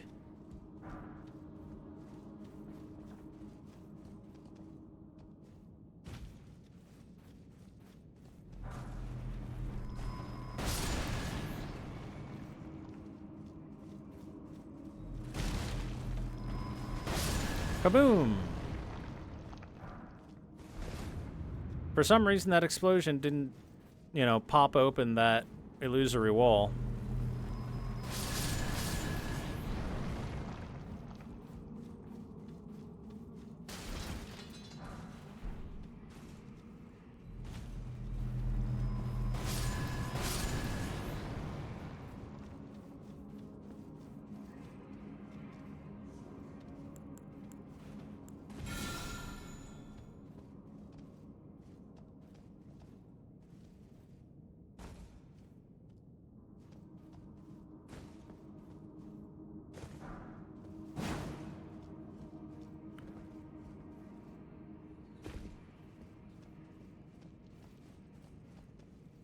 Also, the answer to the question of why can't Metroid crawl is very simple, because Metroid rolls instead.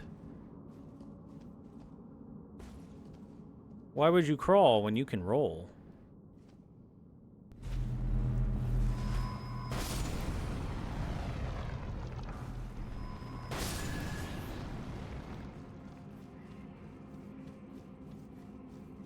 Keep rolling, rolling, rolling, rolling. What?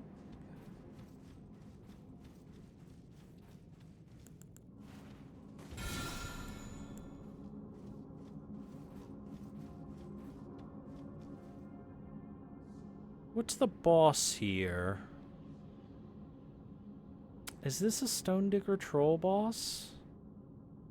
Can't be, right? It's gotta be something else. Oh, an Onyx Lord. Gravity Man. Okay, that's fine.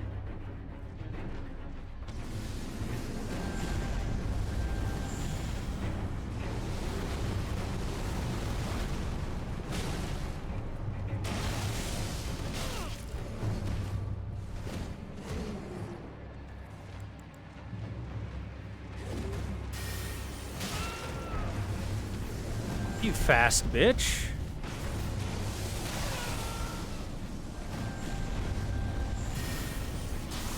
Load up, rocks!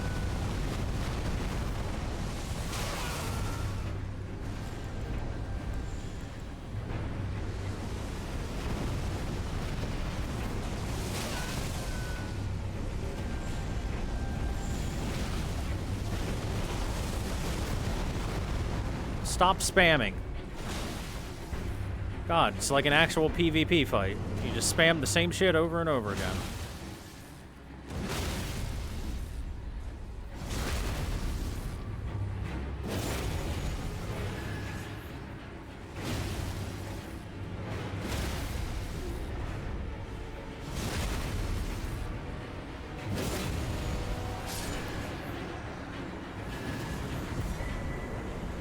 Onyx Lord's Greatsword.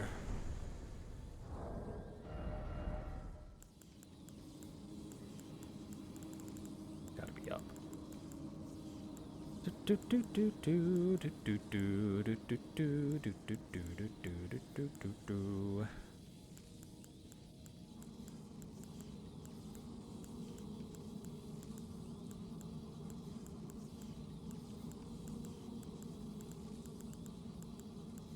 How come it's not in with the great swords?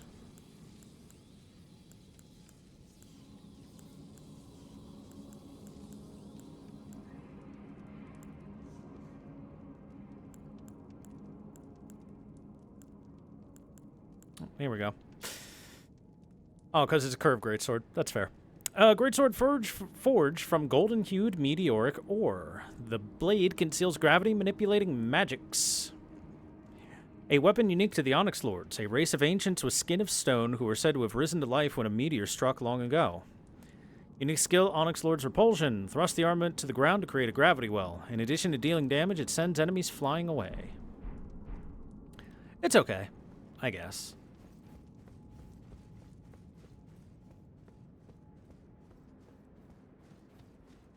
But more importantly, when we get past it,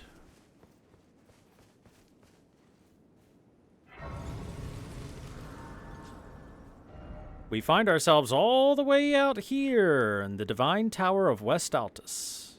That's right, you can get here, you just have to go through a dungeon.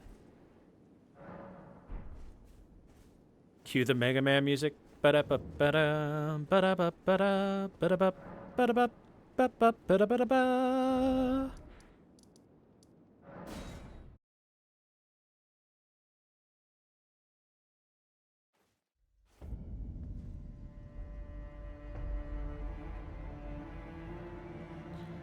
By the way, this reminds me.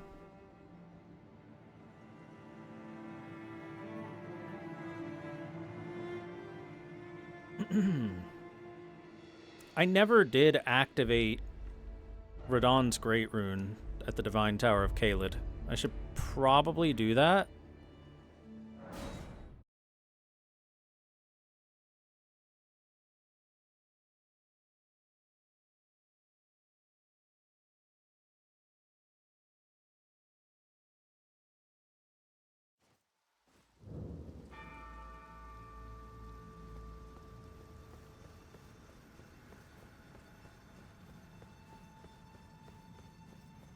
Won't be too hard. All we gotta do is go up these steps, right?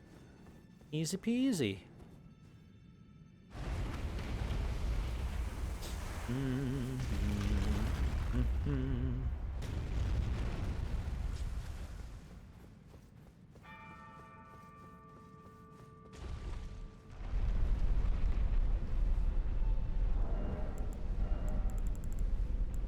Since we're activating Radahn's room, we should put Radahn's equipment on, right? Yes.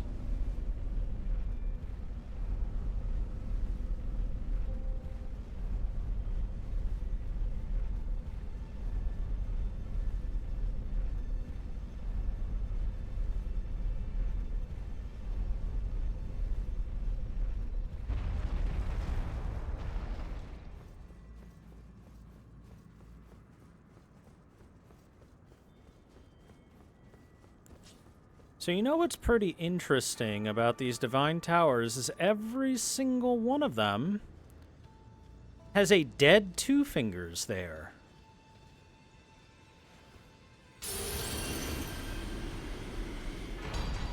We have restored Radahn's Great Rune. Great Rune of the Shardbearer Radahn. Its blessing raises max HP, FP, and stamina. Radahn was amongst the children of Rennala and Radagon, who became demigod stepchildren after Radagon's union with with Queen Marika. The Great Rune burns to resist the encroachment of the Scarlet Rot.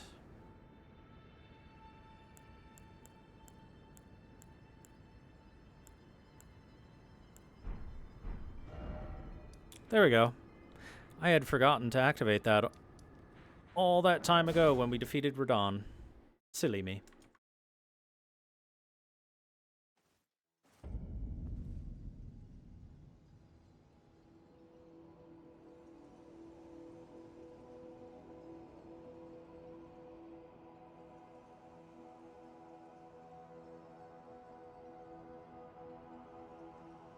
Now then, one thing I want to point out is that you can see there is a second pathway to get to Lindell, so we're actually going to go take that real quick.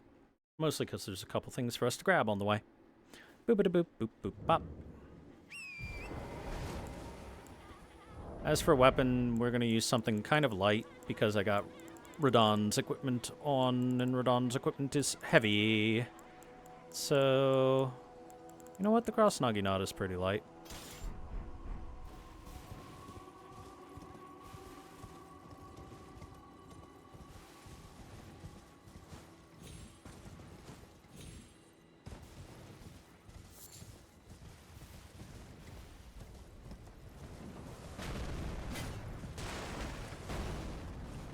Hey now. Who the hell's activating that stuff?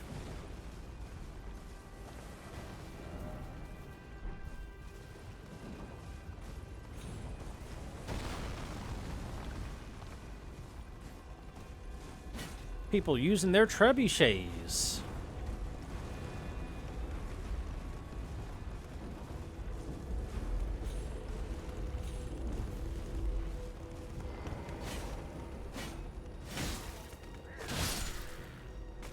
I mean, trebuchets are the superior siege weapon to catapults. They've just got more oomph to them.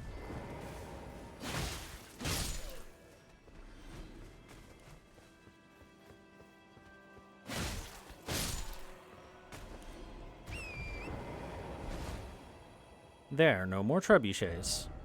They have been turned off. Except for that one up there.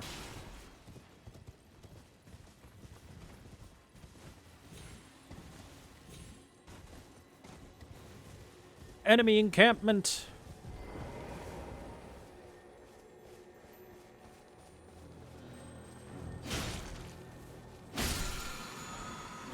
Ash of War, Lightning Slash.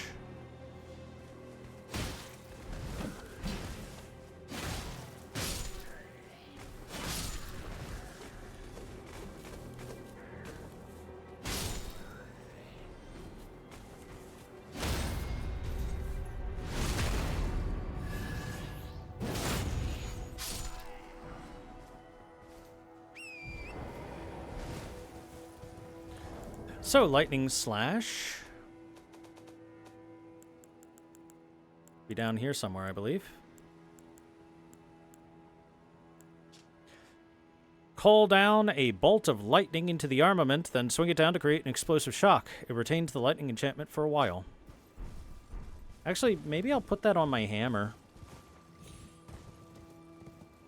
It has to be a lightning hammer to be Thor's hammer after all, right?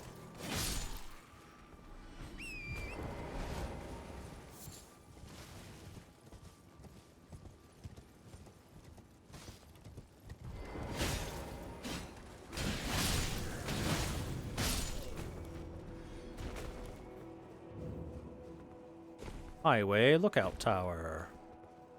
I'm gonna climb this tower.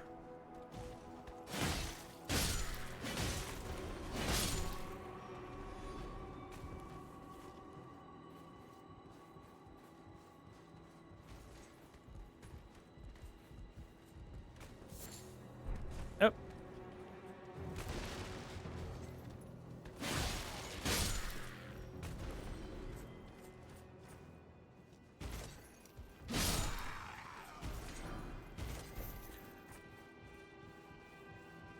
Maybe they should have just waited for me instead of coming to me. They would have had a better chance at hitting me.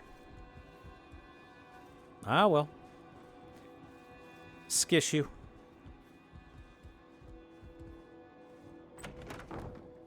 Here we have a great bow, great arrows, and more great arrows. A great bow is exactly what it sounds like. It's a big fucking bow. Larger than any man, cannot be drawn with an ordinary level of strength, but the force of its shot is extraordinary. Great bow can only fire great arrows.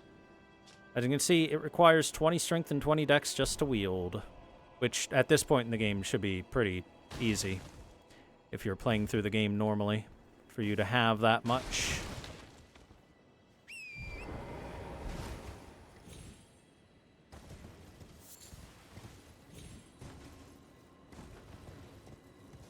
Hey, I didn't get that golden seed, did I?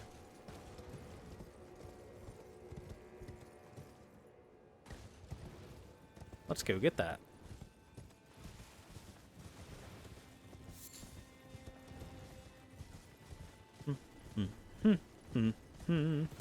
You'll notice there's tons of golden seeds close to the Erd tree so far.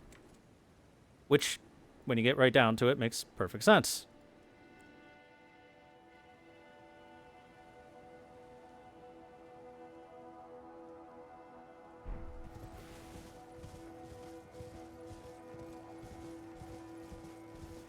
After all, they are seeds of the Erd tree itself that spilled forth once the Erd tree basically thought it was starting to die. And most of the seeds seem to have not flown particularly far from their origin.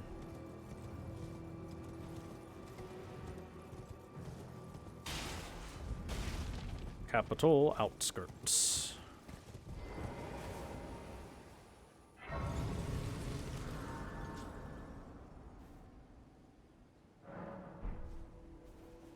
Hey chat, want to see something really cool? Should be that guy right over there. Pay close attention to this guy. He looks like a normal enemy. He is a normal servant. Smoldering with that wretched flame of ambition. And look, it's Margit.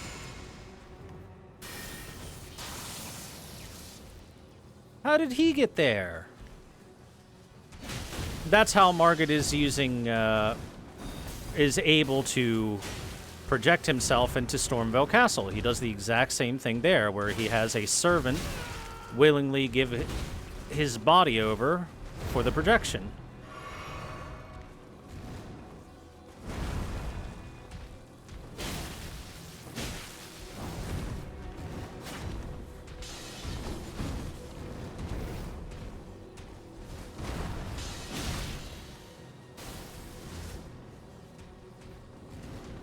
Ooh, ooh. These freaking holes in the ground do not help. These holes in the ground do not help at all.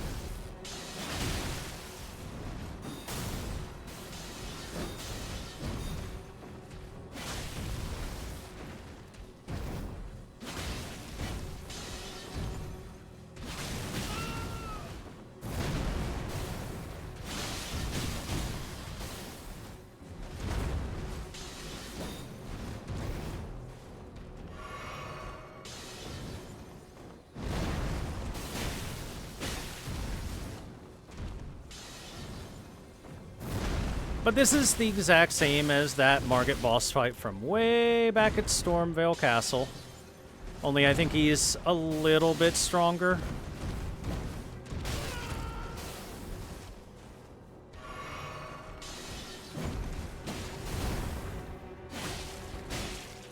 Yeah, he definitely has more health.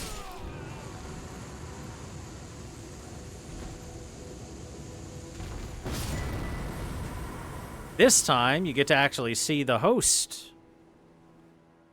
Viridian Amber Medallion +1.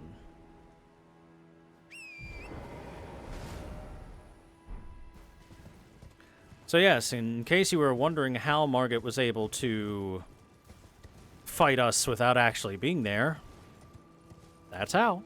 There was a physical body, it just wasn't his. He was just borrowing it. Look, more golden seeds. 2 more. And a finger reader crone. Hello, ma'am. Please, I can read them. Your fingers. Please, your fingers.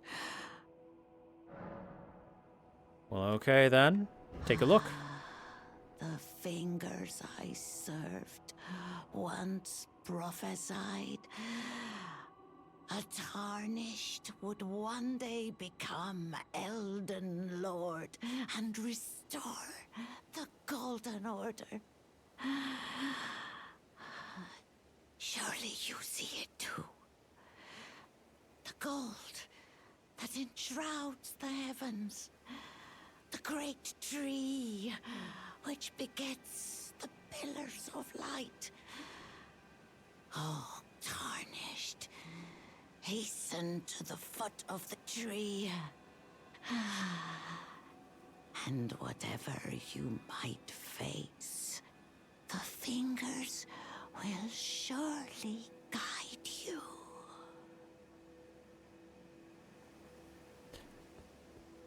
A tarnish is prophesied to become Elden Lord. Could that be us? No. Couldn't be us at all.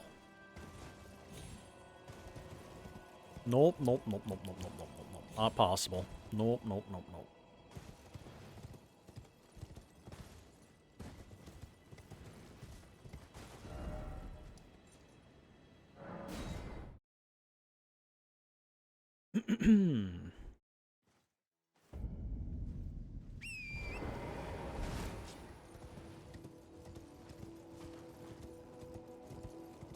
By the way, the Grace of Gold has continuously pointed us toward our next big boss battle, and right now it's pointing towards Lindell.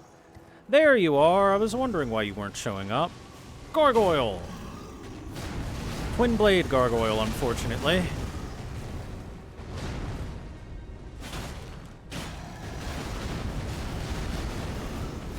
I do not like the Twin Blade Gargoyles. I do not like them, Sam I am. Bloodhound Knight, help me!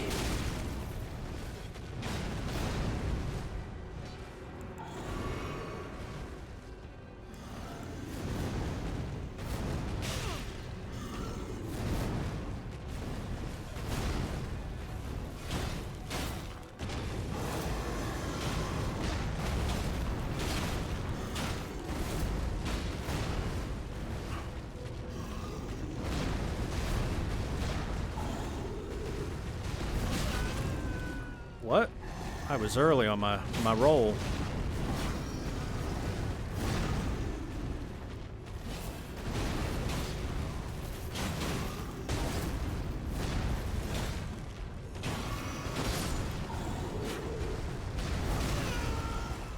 Oof.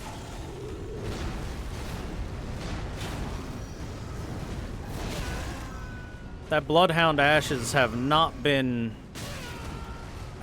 good.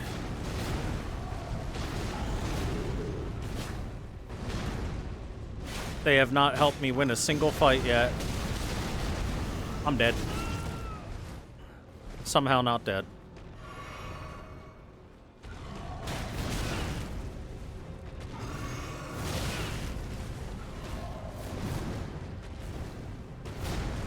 Can you please go back to the axe? Please, go back to the axe. Thank you. I say as I take that hit like a fucking moron.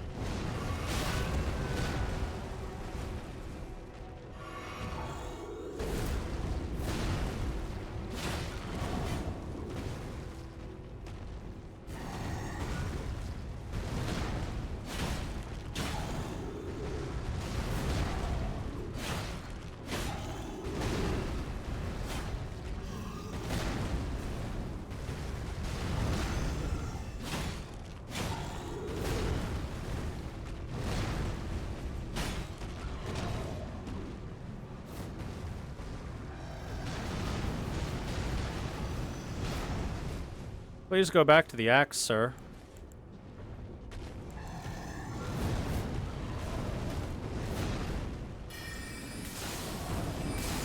Otherwise, I'm gonna do that shit to you.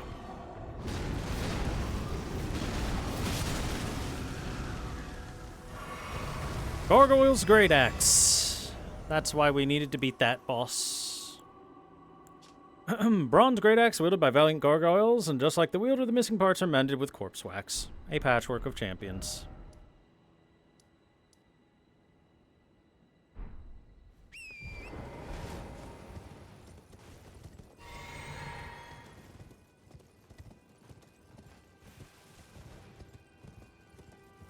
I'm really bad at fighting the Twin Blade Gargoyle. When he goes to axe form, I'm fine, as long as I don't drop spaghetti everywhere like an idiot. If I do drop spaghetti everywhere like an idiot, then I'm less fine.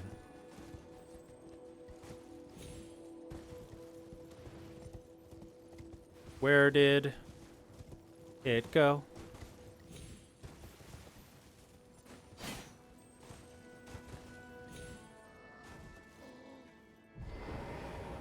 Hey, look, these are nobles. Or at least they were. Before they died.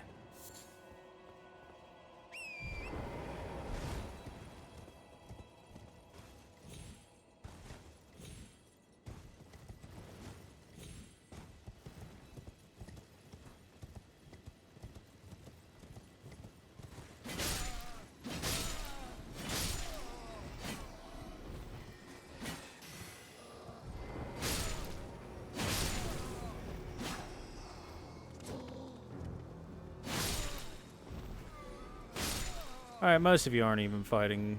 We're fine. Open the gate! Huh, the front door's closed.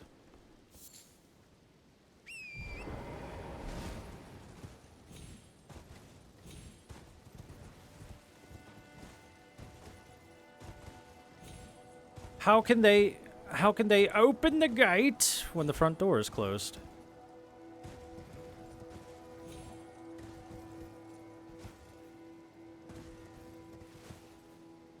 Where the actual hell did that scarab go? That ghost scarab. Well, we're gonna head to the round hole table for a sec. Do a little weapon upgrading. Spend a little money, that kind of stuff.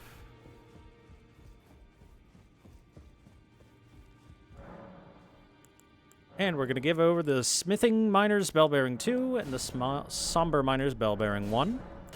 Now we can buy Somber 1, 2, 3, 4 and Smithing 1, 2, 3, 4. Definitely need some 3s and some 4s. So we can get all the way to plus 12 pretty consistently for regulars, and the Sombers we can get to plus 4 easily. Weapon-wise, that is. Hey, you got anything new to say yet? I asked you not to disturb me. Nope. Captain Defilements over there is just such a ray of sunshine. He's over there like, I'm going to shit all over my hand and smear it all over my body, and then I'm going to hug you as tight as I can with my shit body. Hey, look, we can buy a new set, the Briar set. Battered iron helm from a foreign land worn by Elmer of the Briar. The winding, rusted iron briars are a mark of the guilty and typically indicate a sentence of death. They also cause this armor to deal damage when performing dodge rolls.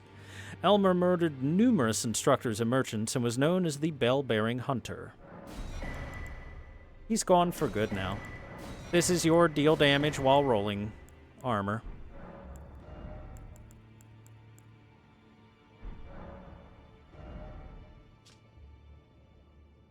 I guess the we never checked the Remembrance of the Regal Ancestor.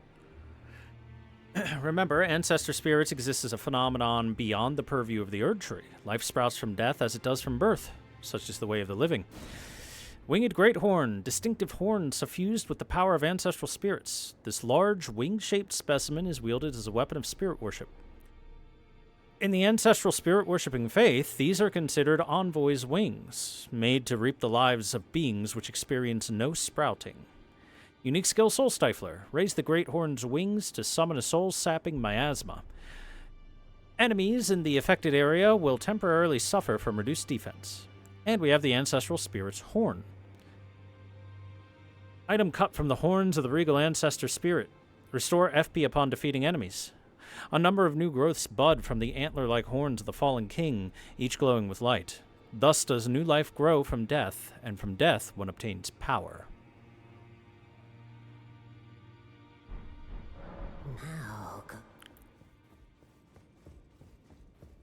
that talisman's pretty good. That talisman from the Regal Ancestor actually makes pure mage build viable to a point. I took you for no matter how you're up. Just because of the amount of restoration you can do.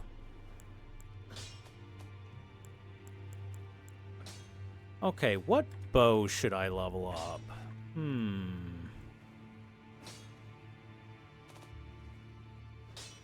Because I do want to level at least one bow.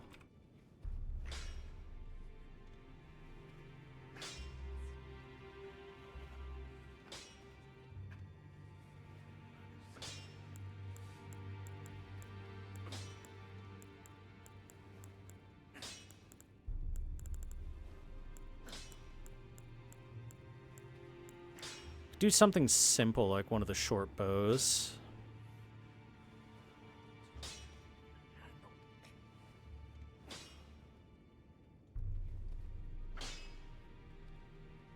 Especially if it just takes smithing stones, that'll be really easy.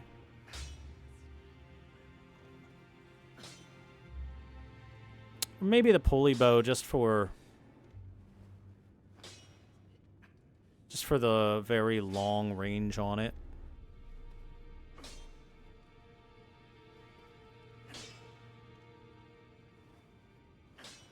Because the pulley bow's good. We can somber it up to +4. Nice and cheaply. I'd say that works.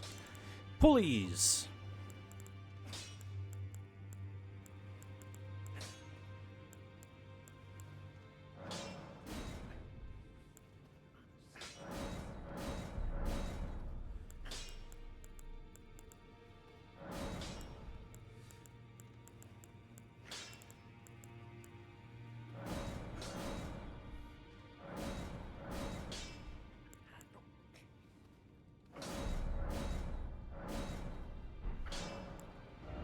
Ash of War for my hammer I'm going to change now.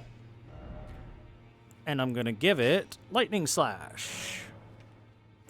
And make it a Lightning Brick Hammer, I think.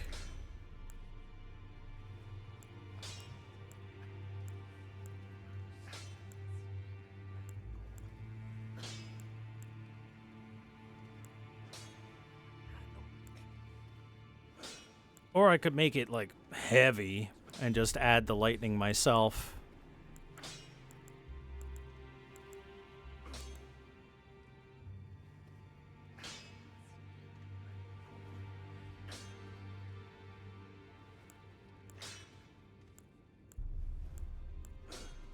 Yeah, we'll make it heavy and make it scale a little better with strength, since we have plenty of that.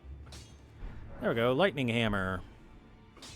Yay! I don't think Nephelilu still has anything new. In this ash, it reminds me. Yeah, I don't think she will until we're done with Lindell. Back already, no matter.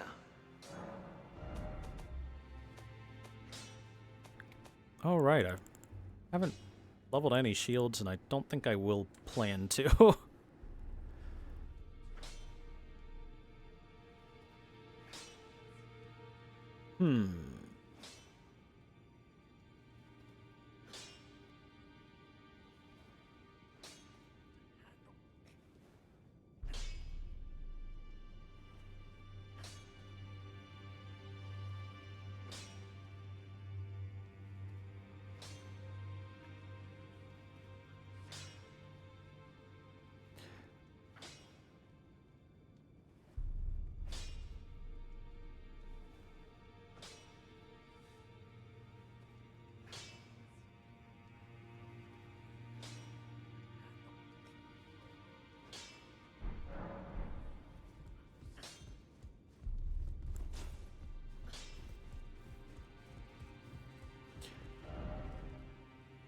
Don't think you'd ever play this game with Twitch integration?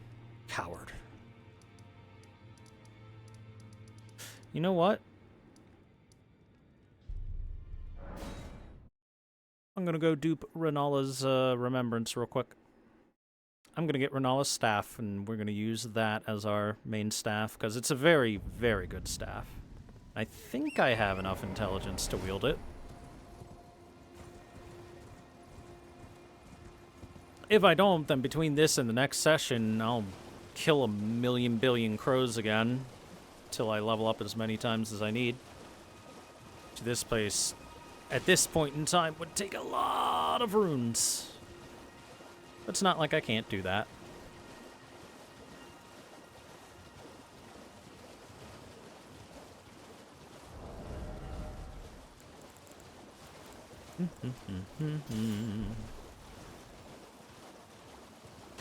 Ew, you're mostly naked. Gross.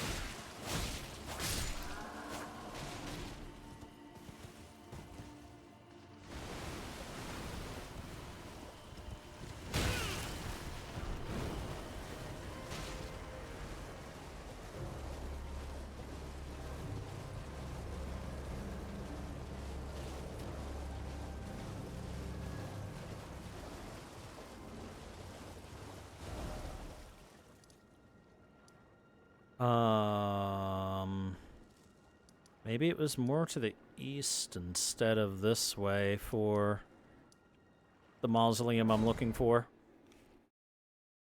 Twitch integration will make the game more fun.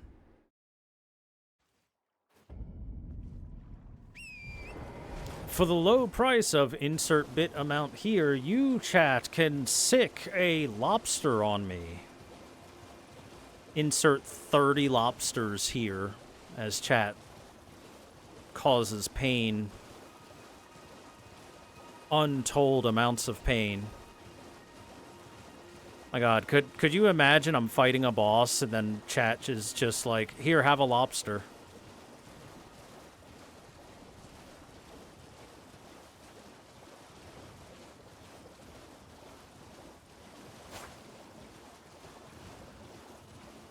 That legitimately might make me cry.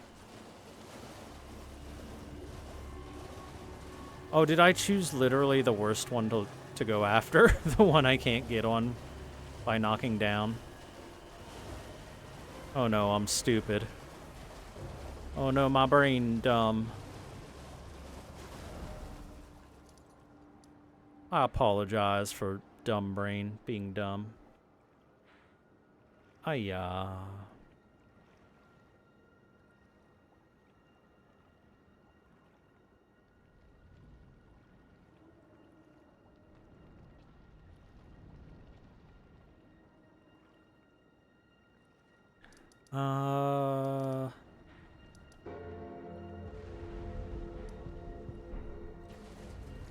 Wait, it's moving now. Can I now knock it down? Was it just like broken for a second? Nope.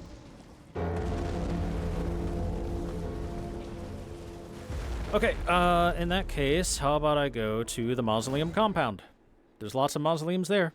How many bits to write text-to-speech NPC voice lines? Well, you can do that with Renala right now, or I'm sorry, Ronnie right now.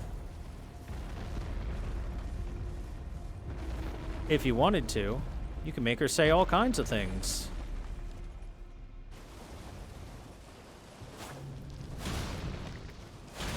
You make her say something like, "Oh, tarnished, please. Not the jar again."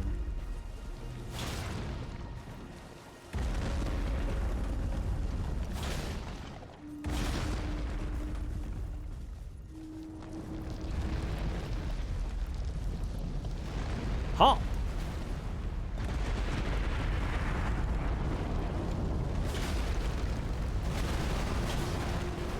By the way, it does not ever matter how much defense or life you have. If you get stepped on by one of these mausoleums, you die. Which, fair. They are pretty large and more than likely rather heavy.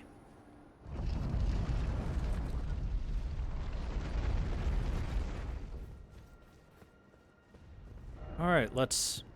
Wait, what? No, that's not what I want to dupe. Let me dupe what I want to dupe, you fuck.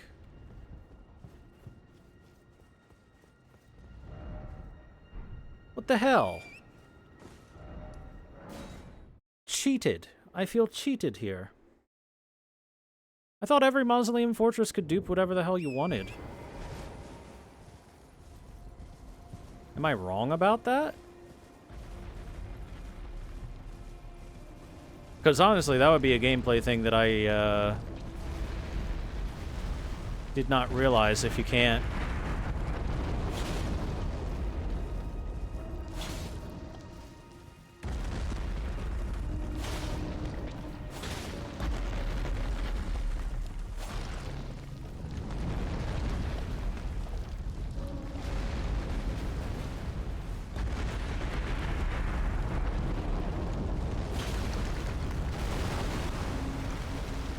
Sit. Also, this is no turtle fortress. That would be the BBC, Bowser's Big Castle.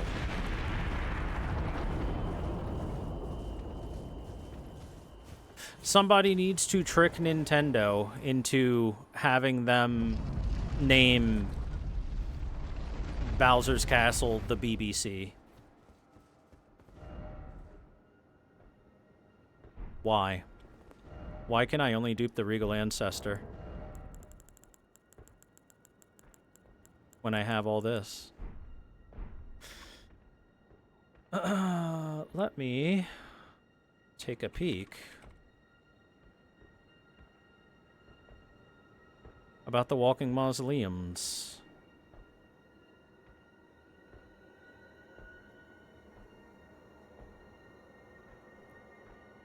Mausoleums without a bell can only duplicate remembrances of bosses without great runes. Ah, that would be why. That would be why.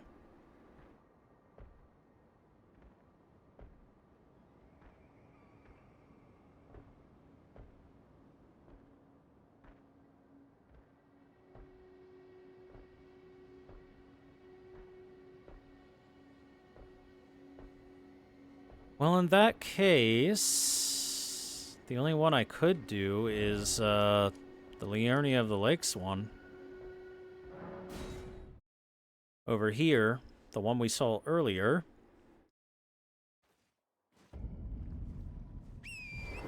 But there is a slight problemo with it. That is that the only way to be able to access it is to get on top of it. I remember this one being like that. And the only way to get on top of it is for it to come close enough to something you can either jump up or off of. I do believe there is a wind tunnel that I can use to jump somewhere. And that would be the way to do it, but oh my god, there's no way it's coming over here.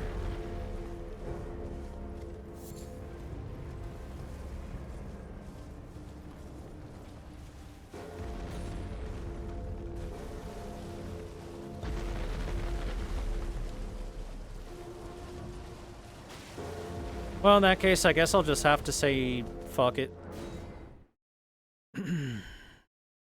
Lore behind those are walking mausoleums. They are meant to be the final resting place for any dead gods and or demigods.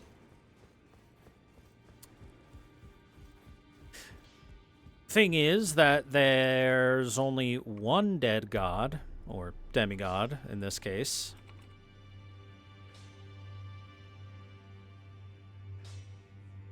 And they didn't really think of that through too much. The reason that you find a headless person in the middle of the mausoleum is because that is the sacrifice that the knights made in order to be able to, I guess, maintain and or remake the remembrances of the dead gods, or house them maybe. That's also why they walking mausoleums are always surrounded by spirits of headless knights.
Double checking the scaling of staves.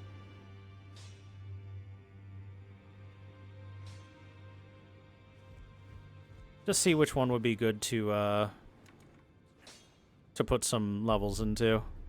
Because the meteorite staff, which I'm currently using, it's I took youth no matter. can't be upgraded, so the more int that you get, the worse it is compared to its contemporaries.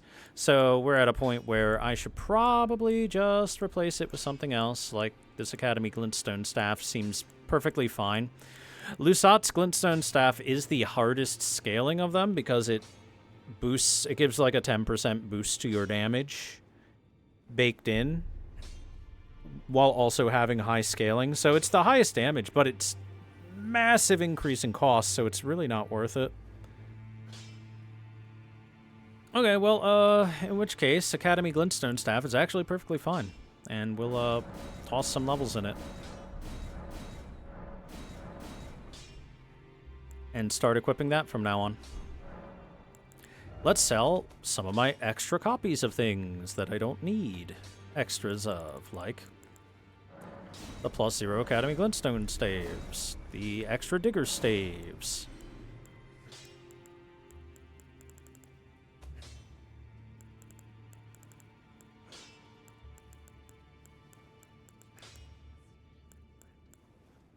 These great Omen Killer Cleavers that I don't need extras of, and these pickaxes.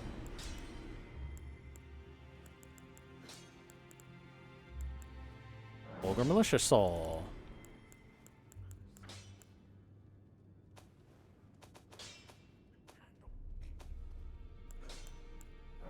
Some armors that I have extra copies of as well.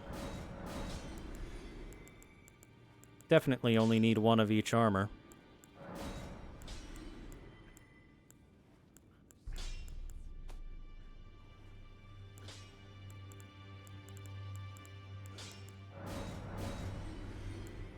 Same with gauntlets and boots.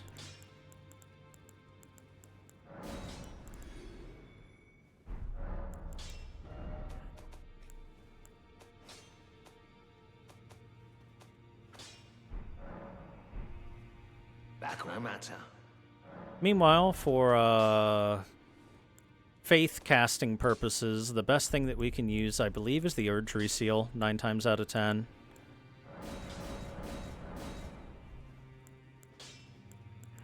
The Finger Seal is perfectly fine as well, but the Erdtree Seal just gets really good scaling. Alright, now it's time to change our equipment around a little bit. Academy Glintstone Staff, Erdtree Seal. Greeting, are you here for spirit? I am here for spirit tuning. You know what we're gonna level up? You know what we're gonna level up, chat. Mimic tier.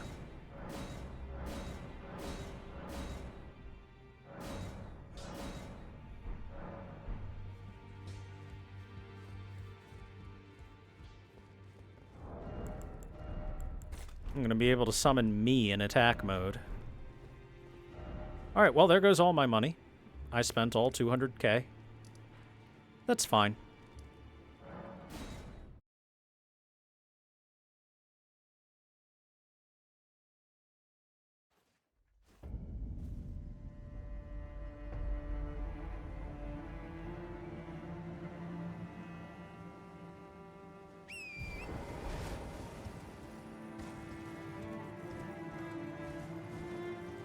Hey, remember how this guy turned into Margit before? Yeah, not anymore. He's done doing that.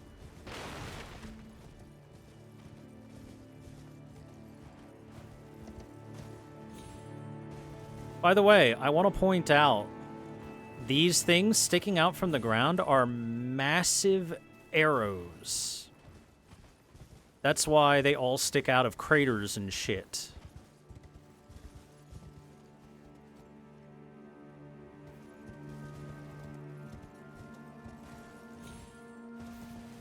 Because they landed and left a crater, puncturing into the floor. Who fired them? Giants? Well, there's various things that could fire them. There are contraptions like massive ballista that could have fired them, or there's massive people like Radon could possibly have fired them.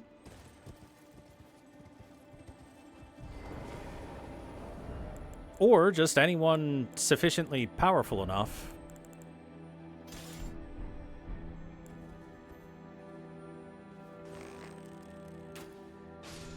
Got it. Ash of War, Golden Parry.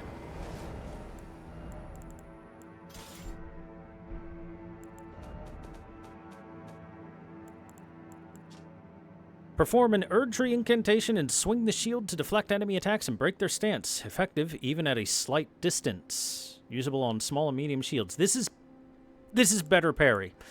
Parry is mainly used in order to counter an enemy's attack and get yourself a free critical hit. Golden Parry is parry, but it has more frames that it will actually properly parry an enemy. It has a longer distance that works, just in case you're slightly farther away. And also, it shines gold. So it's better in every possible way.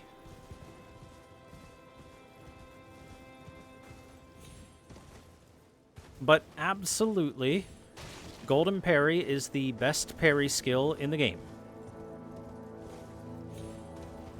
For actually, like, wanting to parry an enemy's swing.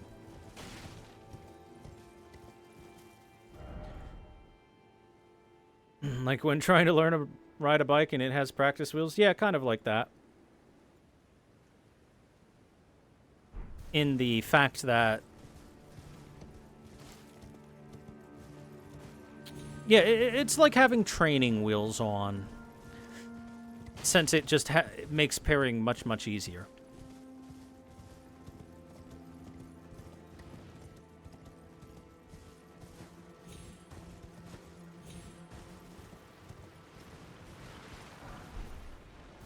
Race mimics. Hey, look, those who live in death, spawning very close to Leyndell. After all, there's found to be a lot of dead here.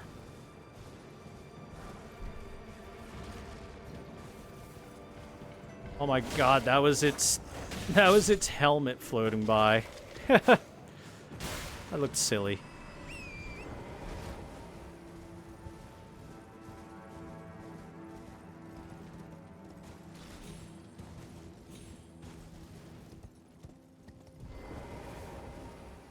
Look, a merchant.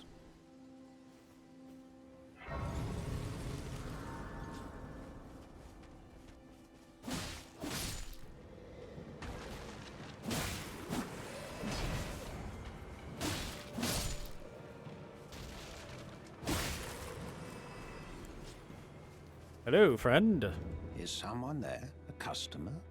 Well, how long has it been? Hermit merchant. He's got rune arcs, festering bloody fingers, golden sunflowers, perfume bottles, arrows, golden arrows, great golden arrows, bolts, golden bolts, ballista bolts. The Sentry's Torch. Torch given to protectors of the Erd Tree. Its flames are bestowed with a special incantation which allows the bearer to see assassins cloaked in veils. I could have sworn you couldn't get this until the Mountain of the Giants. Well, it shows how much I know off the top of my head. Anyway, hey, forget what I said about not being able to get this stuff until the Mountain of the Giants. You can buy it here from this merchant, which is really useful for that assassin that I fought. You just hold this torch in one hand and your weapon in the other hand, and then you can see the assassin the whole time and fight it like normal. We'll just buy that now. The Distinguished Great Shield, featuring a sumptuous ornamentation used by the scions of great families. Due to their excessive size, these shields were at times seen as the hallmark of little lordlings who were too timid to earn a few nicks and scratches. The Prophet Blindfold. Blindfold of exiled prophets who foretold misfortune and were persecuted and driven from their homes as a result. Why hesitate if the path leading to the future is clear? Just close your eyes and walk. And the Prophet Robe. This is what Brother Corrin is wearing. Robe of exiled prophets who foretold misfortune were persecuted and driven from their homes as a result. The shackle around the neck warned passerbys not to lend an ear to their sermons. The Upper Class Robe. Embroidered bright green robe worn by noble children. Donning such a robe is traditionally the child's first show of burgeoning independence. The Prophet Trousers. Made from rough fabric that scrapes against the skin like a sharpened file. And the Consort's Trousers, fine white trousers perfectly suited for wearing beneath a silk robe. Let's get the upper class stuff, because I'm an upper class girl.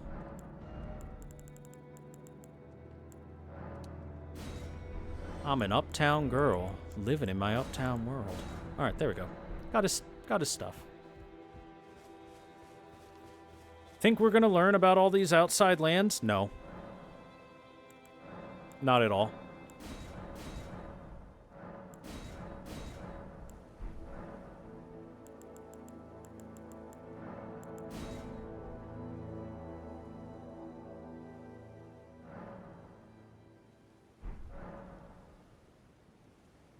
Let's see.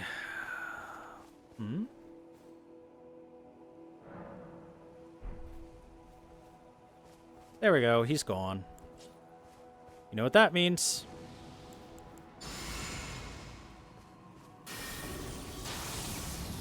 I thought I killed you.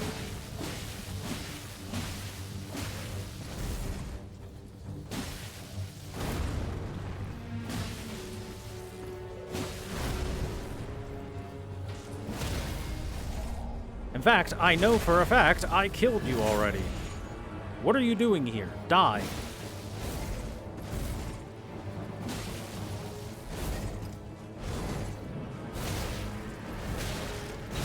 Fuck! Come on! I rolled. Oh, I killed myself like an idiot by eating the first 2 hits. That third hit should have been rolled, though.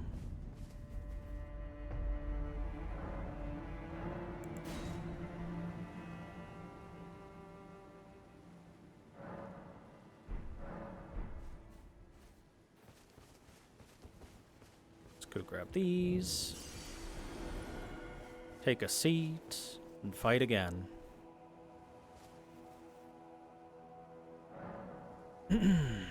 Anyway, Elden Ring lore is likely to end with the DLC, and we are almost guaranteed to not learn a damn thing about the other lands. At least nothing major.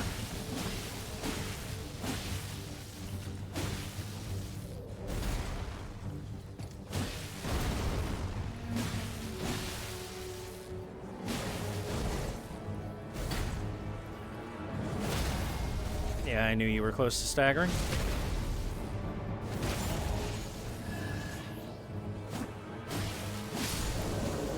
There we go.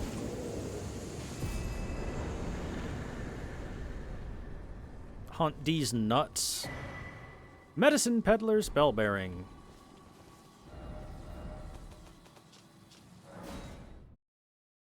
Let's go turn that in.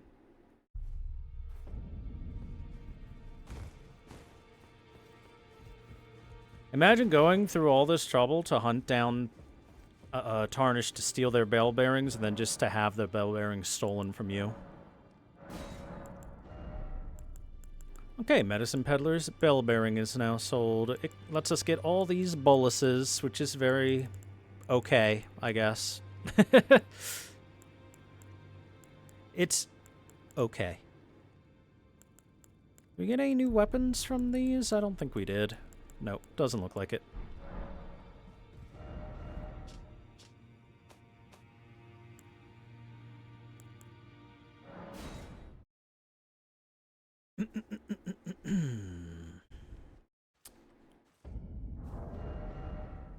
If Nutty Caseline is still here, I'm sorry I didn't say good night to you earlier, but good night. Honestly, I should just keep this katana out. Since I know what I'm gonna be fighting soon enough. There's a boss coming up. Hey look! Snails. Snails that make the little houses inside of these big skulls. Where are they finding these big skulls? Trolls, I suppose.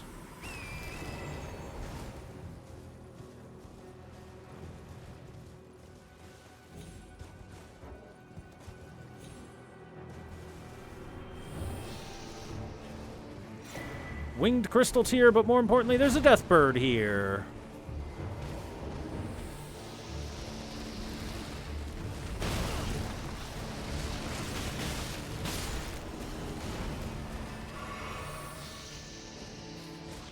Stupid death snails. Yeah, kill the death snails for me, death bird.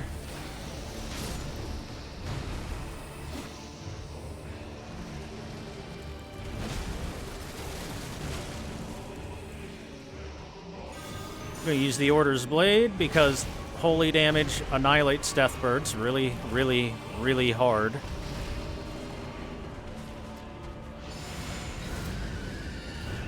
I vow to not get grabbed by that bird.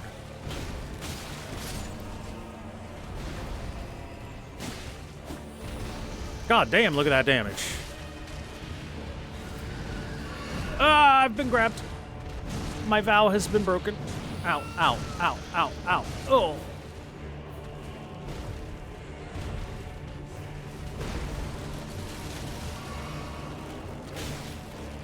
Okay, you need to go away.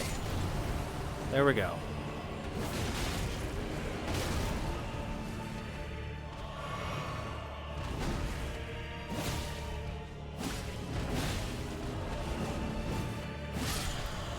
There we go.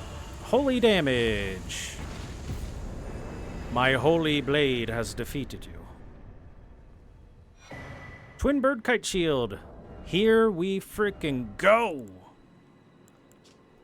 Shield featuring a vividly painted twin bird. The twin bird is said to be the envoy of an outer god and mother of the death birds.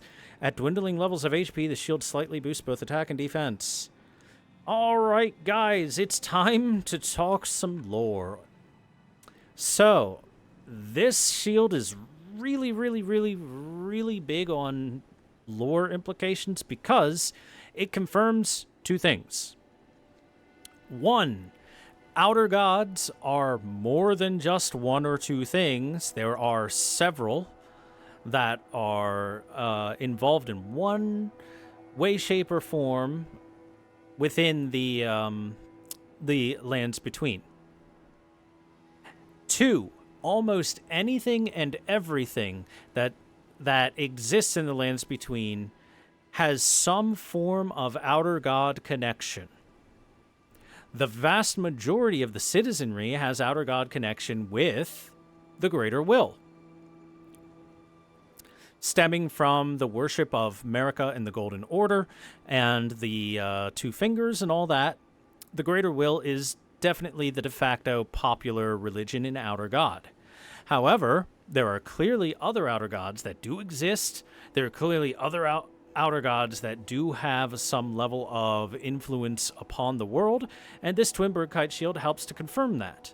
Because the death birds themselves are said to be spawned of an outer god, this twin bird. And if we take a look at the twin bird, a It is a bird with two heads. Looks like it is kind of raising its wings up in a pose that is similar to that of depictions that you will see of phoenixes in real life. And phoenixes are supposed to be part of the cycle of life and death and rebirth.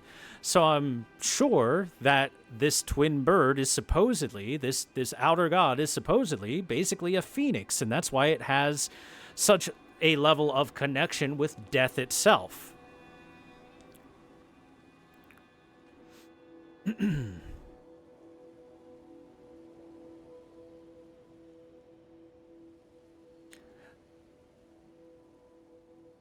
So, ghost flame, that is the burning of bones to create that white ghostly flame that deals extra damage to max health and stuff like that, is probably also of the twin bird, the death birds themselves, stuff like that. That's why anything that is heavily related to death tends to have that ghost flame with it, that ice flame.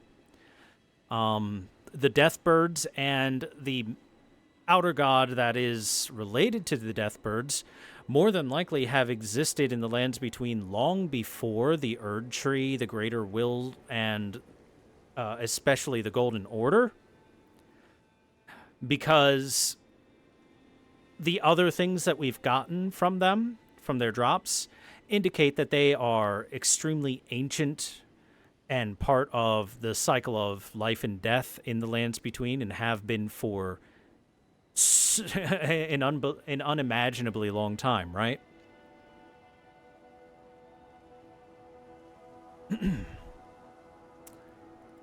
And everything we've gotten from that to the Deathbird Poker to the various spells that we've gotten all point to the fact that prior to the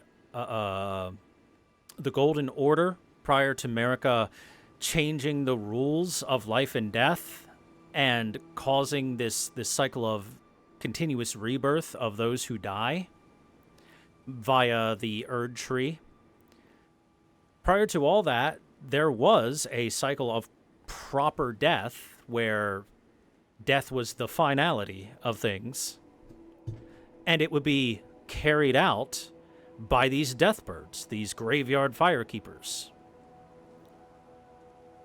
And it seemed that it was customary practice for those who worship these deathbirds as envoys of death, which of course you would, look at them, to burn the remains of their dead, where the deathbirds would then show up as the graveyard firekeepers and rake the ashen remains from their kilns. And that would be another thing, that would be part of another thing that we've seen. The Tibia Mariners, who also seem to be a part of this, as it says that the dead, God, I can't remember what item it is that has the description, but saying that the dead require a level of guidance and have always needed something in order to guide them after their journey in life is over.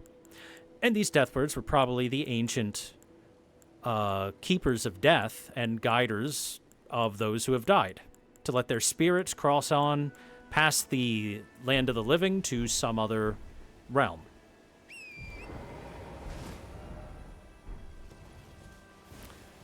So yeah, big, interesting lore just from that little, just from combining a bunch of little things together.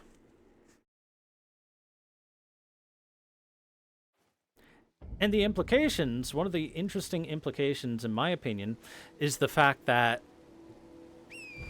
this implies that the Golden Order and the Greater Will, I should say, who sent down the Erd Tree, set up the Erd Tree and the Elden Ring and everything like that, was definitely not the first Outer God to have made some level of impact on the lands between.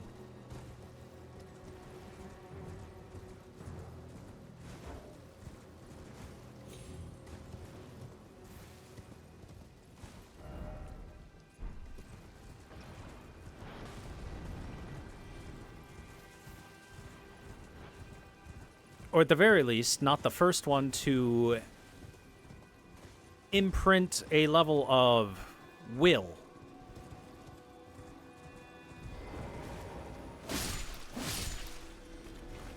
An omen with Death Blight, and it uses that to summon these, like, these, I guess, retainers for it? Servants for it?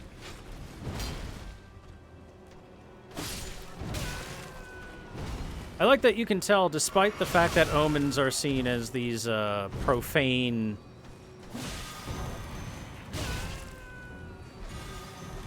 these profane creatures, they were put to use.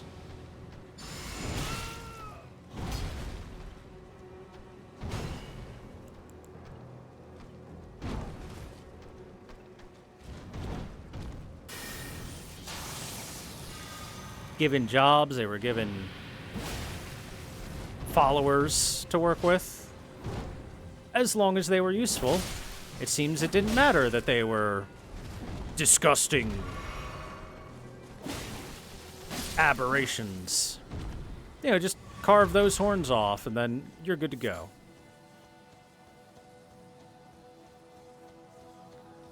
Alright, and at this minor Erd tree, we've got a twiggy cracked tear and a crimson crystal tear. Crimson crystal tear. Oh wait, those are crimson burst. Crimson can be mixed. The resulting concoction restores half of one's maximum HP. We already have one of those, but you can see there's one with a crystal in the left half and one with the right half. And if you combine them together, that is a full crystal tear that fully restores HP. And then the twiggy cracked tear. Let's see. There it is. The resulting concoction prevents one's runes from being lost upon death. However, the effect lasts only for a short time. That is like your oh shit, I'm going to die and don't want to lose things button, I guess. Golden sunflowers. At the foot of this minor Erd tree. It's nice that this minor Erd tree was kind enough to not force us into some bullshit.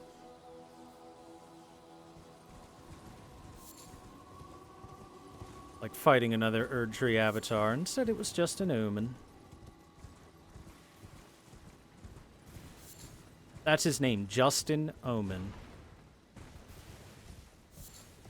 You see a bunch of fallen things here, and that's because of those guys.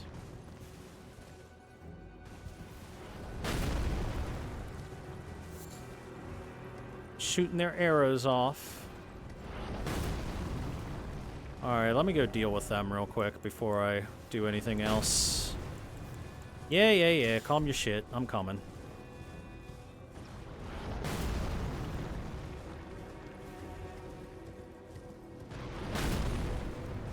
Aha!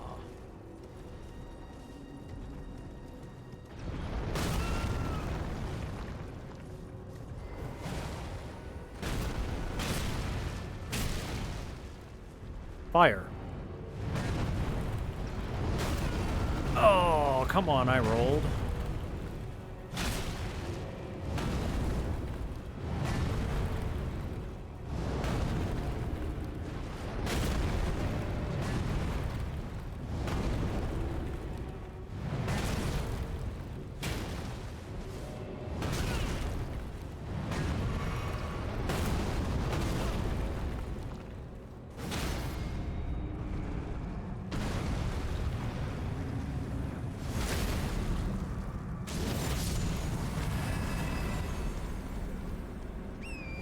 Alright, you die now, because you're also annoying.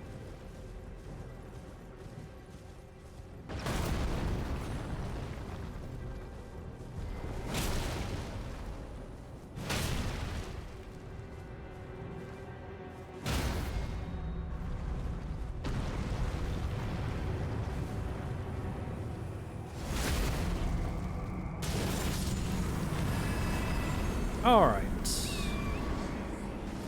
I can go back over here and see if that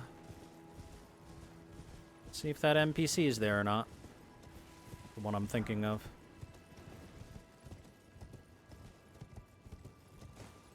Oh, don't jump off that. That would kill you. That's too far of a fall. Then I'd have to go deal with those giants again, and bleh. Those automata again. And bleh. These are much easier than that blue guy? Yes, the blue guy is the worst of that enemy type in the game by so much. That thing is awful. He's here! Look at my man over here. What are you looking at? Oh, you again, is it? Perfect bloody timing, actually. I got crab. Cooked up fresh. Hell yeah. I got crab. Boiled prawn and boiled crab. Greatly boost physical damage negation for a time instead of just a little boost. Yeah. Boiled crab meat. A prime specimen of plump and moist meat. True connoisseurs know how to keep from oversalting. Unlike the prawn sold, this truly is crab. Not that it matters, it's delicious all the same. By the way, chat, crab is my favorite seafood. I fucking love crab. Might be my favorite food in general. Right. There's something I should probably tell you. You heard of the Dung Eater? Yeah. He's a madman. Has it out for everyone. Curses them. Goes round in his rank armor and all.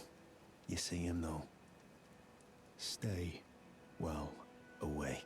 I was in the same jail as him once, so I know firsthand. He's a god-forsaken monster. Not just some petty thug like me.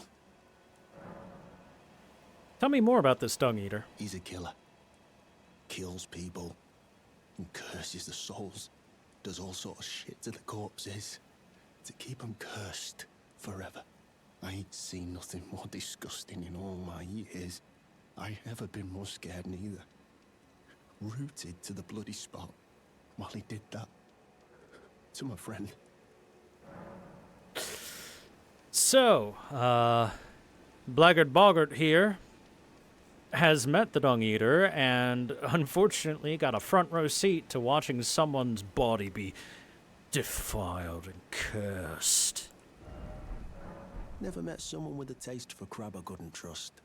You've got a real thing here, eh? And it's only getting better. And he gives us a friendly warning because we like crab. And why wouldn't we? Crab is freaking delicious. To stay away from the Dung Eater. Now, if you know anything about how video games works, that means that the Dung Eater is not particularly far off from us right now. Which means we'll have a proper chance to meet this Dung Eater and see how much dung he wants to eat.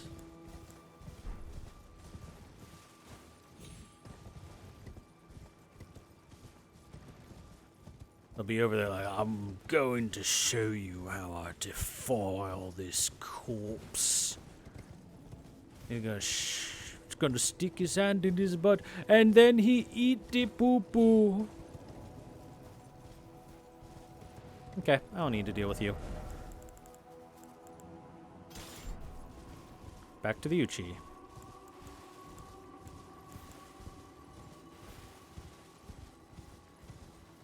Behold! Do you see him?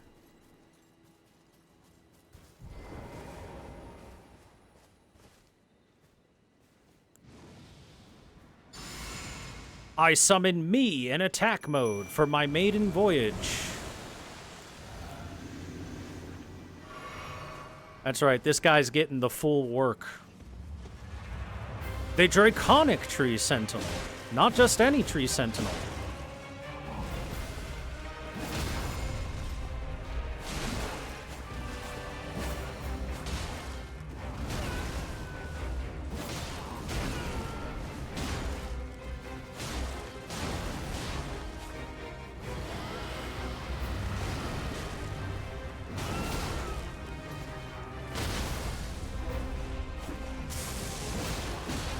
Red lightning!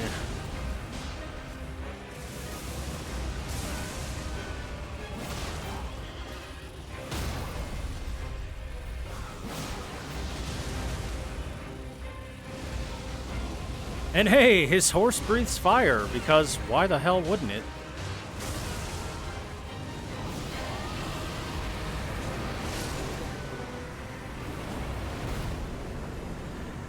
Well done, me. I appreciate the damage I dealt. We get the Dragon Great Claw and the Dragon Claw Shield.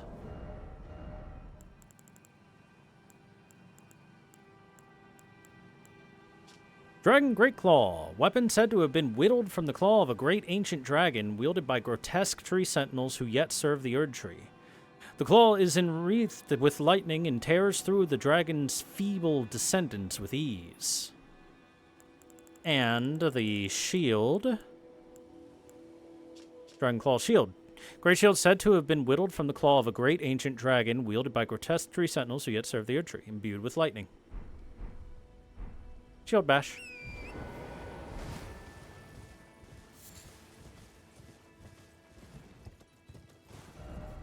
And oh look, it would appear that we've got ourselves a dungeon down there. But before that, I'm gonna go ahead and go activate the Grace over here. Oh my, we've got a dungeon here, don't we? That we do.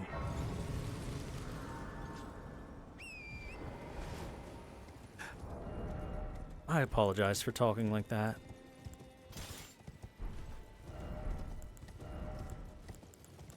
Alright, let's put my hood on and let's change her outfit to something else. Oh, heck, the Briar armor.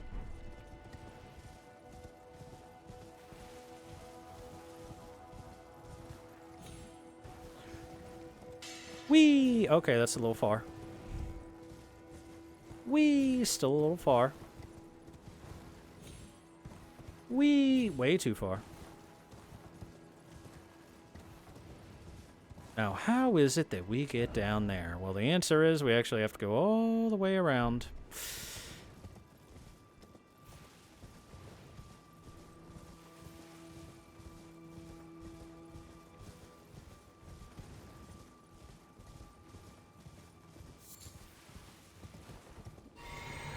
No, I have to figure out, how long does the lightning slash on this last? See how long the hammer stays zappy for.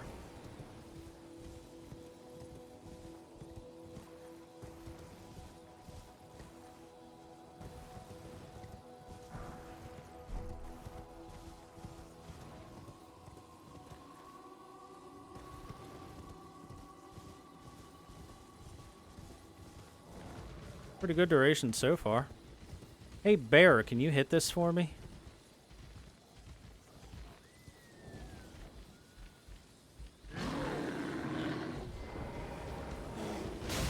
Ow. That's a pretty solid duration, actually.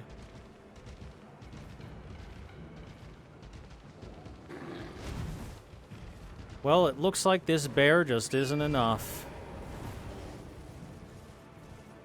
Baby bear, too weak.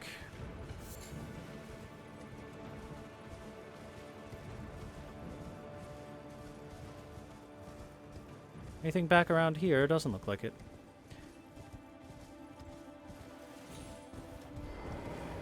Let me just go ahead and hop on in here.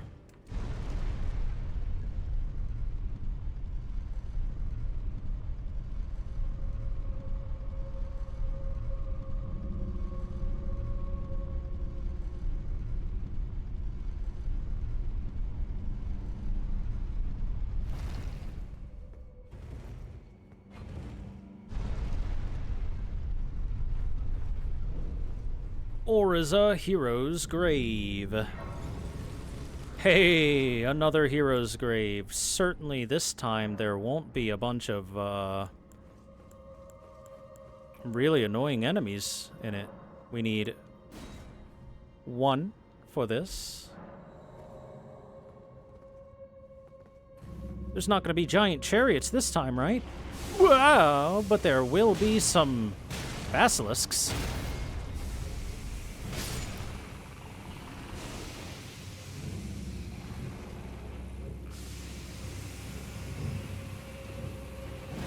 I wish I could sit in the Death Blight and not die to it. Forever. That'd be nice. The Golden Epitaph. I think that's pretty far up. There it is. Straight sword. Sword made to commemorate the death of Godwyn the Golden, first of the demigods to die. Infused with the humble prayer of a young boy. O brother, Lord brother, please die a true death. Unique skill last rites. Raise the epitaph to grant the effect of sacred order to yourself and allies in vicinity. Particularly effective at laying to rest those who live in death. So this is pretty interesting. This is clearly the prayer of a young boy, aka Mikola, who is begging for his brother to properly die a true death, because he knows that Godwyn...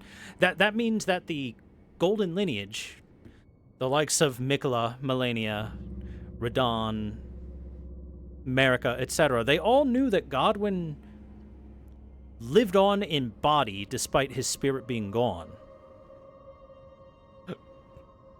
And the creation of these Sacred Order abilities was purely their attempts to try to lay to rest his body permanently so that it would stop, in their minds, being twisted into a blasphemous effigy of what he once was, and twisting the laws of life and death that as they're supposed to work in the Golden Order.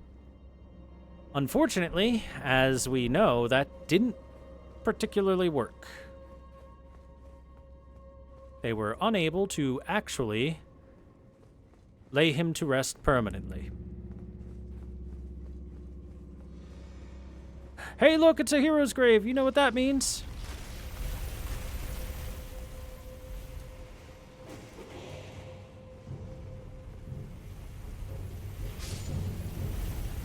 Yeah. That means chariots. Chariots, chariots, chariots.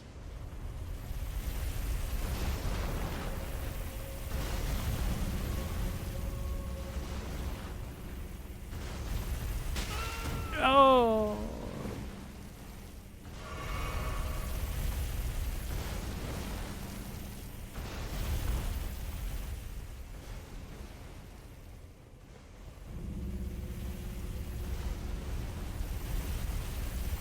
Make sure to stay in your lane. Stone sword key.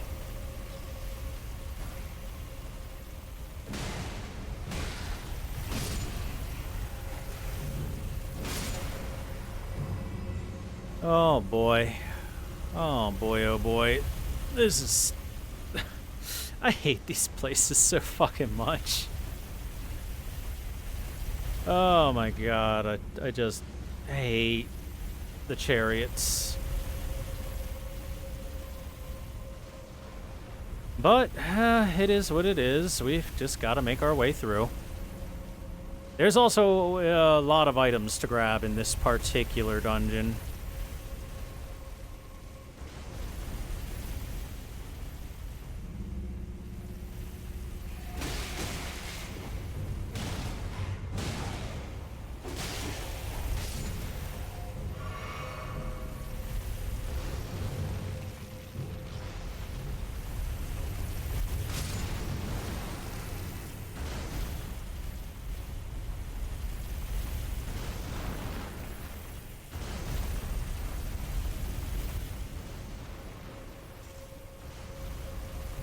Coming through.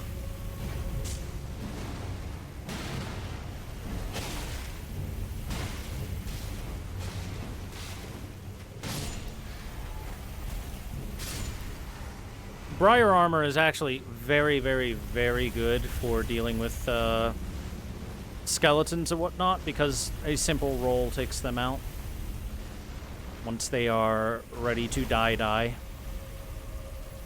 Oh, come on!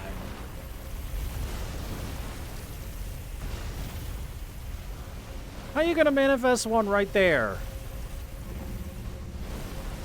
It literally goes like 10 feet back and forth. Who fucking designed this dungeon?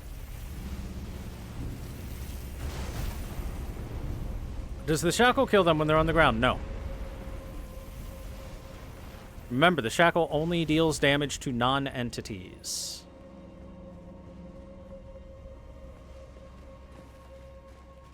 Environmental stuff.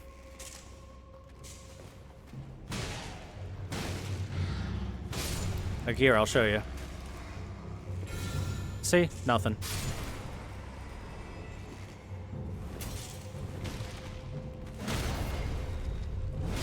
At least it's not a poison swamp. I'll actually take a poison swamp over the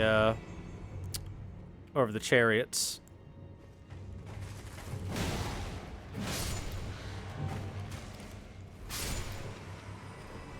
I will absolutely take a poison swamp over the chariots.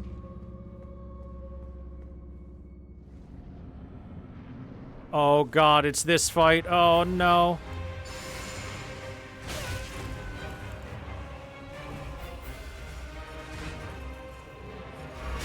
Yeah.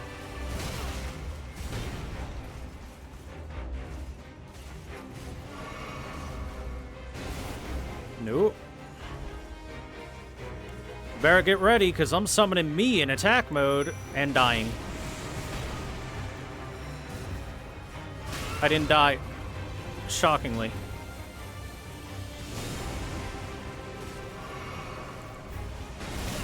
Fuck you.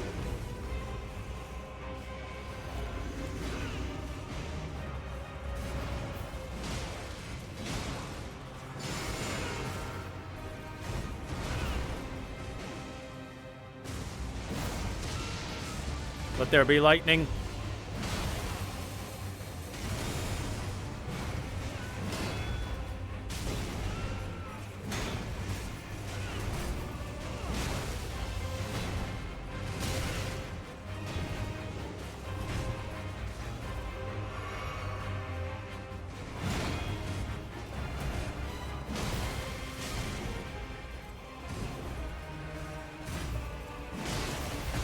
Did you kill my mimic tier already? Holy shit.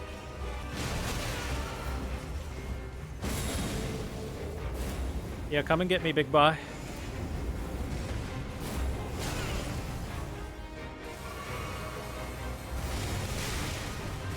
Okay, we're just gonna have to fight this again. There's no possible way we win that fight. Oh, I hate double boss fights. I fucking hate them so much. They're so fucking awful. My entire mood is spoiled.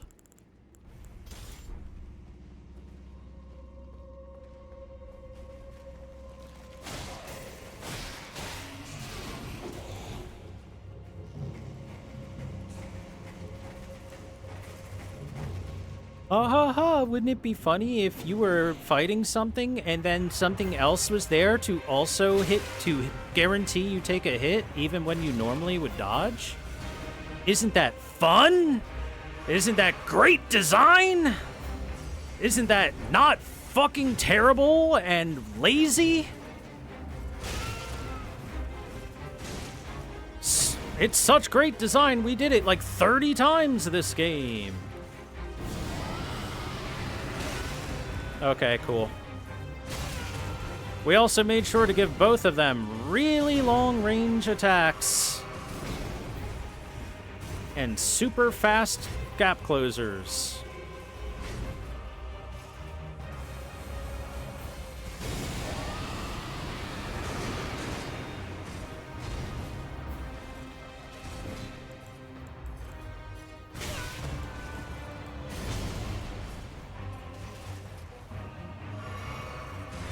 Wasn't enough to rot either one of them either.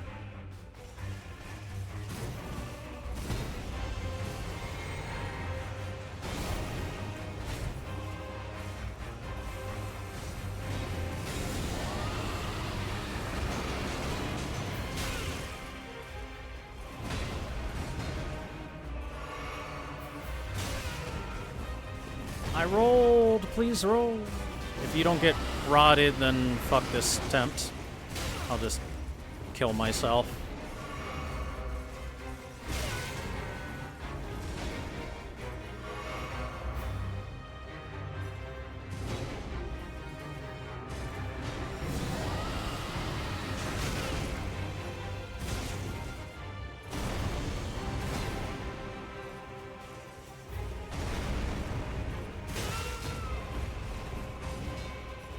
Ornstein and Smo, version 327. They're faster than ever. We gave them more gap closers, more damage, and more speed.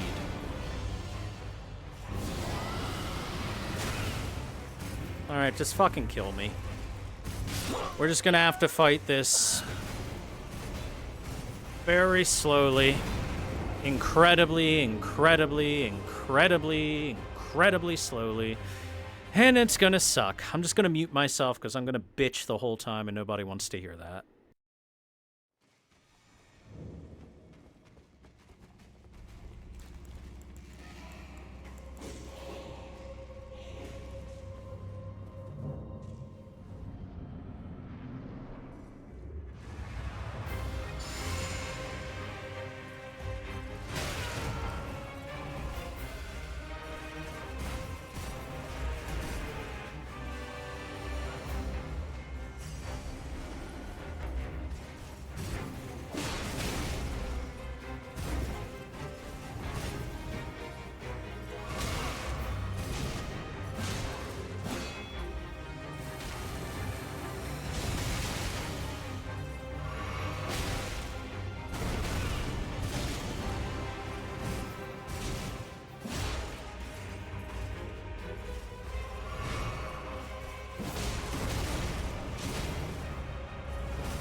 I did it.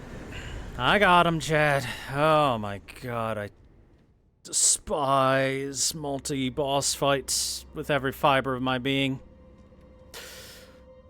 I had to mute through that. You didn't want to hear the words that were coming out of my face. We got the Crucible set and Ordovis's Great Sword. Let's take a look.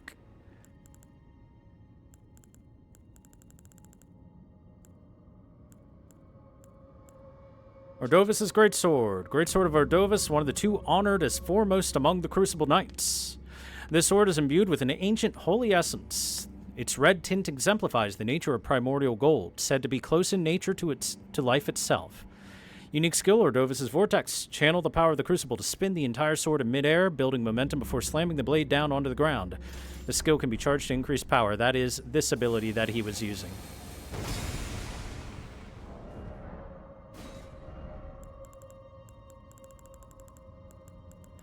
And then we also have the Crucible Knight set. Helm of the Crucible Knights who served Godfrey, the first Elden Lord. The axe ornamentation is the Knight Ordovis's mark, displayed also by his men. Holds the power of the Crucible of Life, the primordial form of the Erd Tree. Strengthens aspects of the Crucible incantations. So this is kind of interesting. So this A tells you that the Crucible Knights were those who were under direct orders of Godfrey. They were Godfrey's elite warriors. And B, it tells you that the Crucible has the power of primordial life, the primordial form of the Erd Tree. Before the Erd Tree was a big giant tree, it instead sprouted, probably originally, from the Crucible itself, the Crucible of Life, where all life is said to have come from.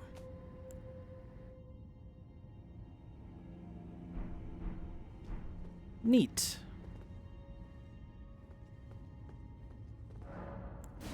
Now then, there is some other stuff for us to grab in here, so we're going to have to get back into where the chariots are and go through some chariot stuff.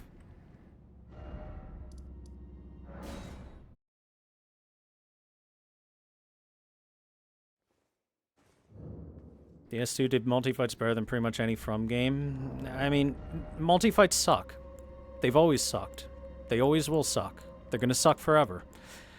Every single game that decides multi-fight time, I hate it.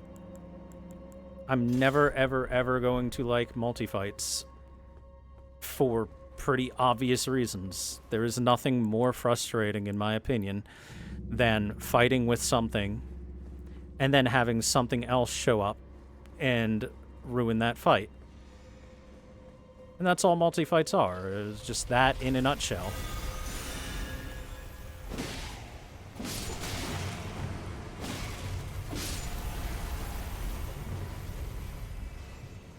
Was it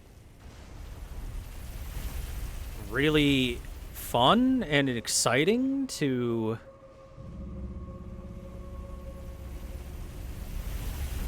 be fighting one of those Crucible Knights and have the other one smack me in the side or the back? No. Is it a skill issue to get hit by that? No. It's just a patience issue. The only way you can do these multi-boss fights is to do them very, very slowly. And I find that to be annoying.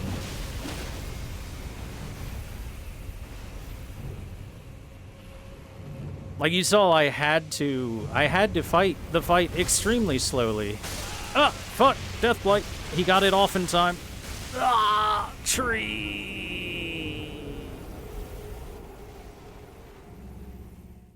He just got like the first frame of his Deathblight spew off, and that's enough to get the whole thing off. Rip.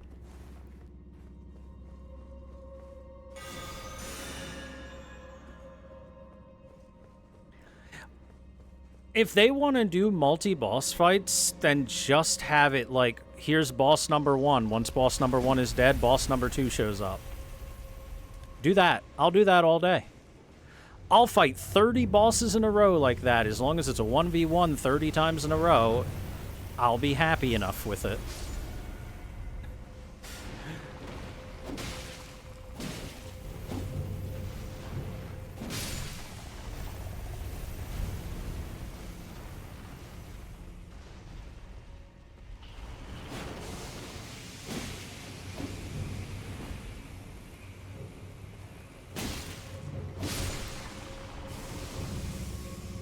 And you saw that I used Mimic Tier on my first attempt for that fight, and the Mimic Tier got freaking destroyed, man. Poor Mimic Tier barely existed in the attempt with it.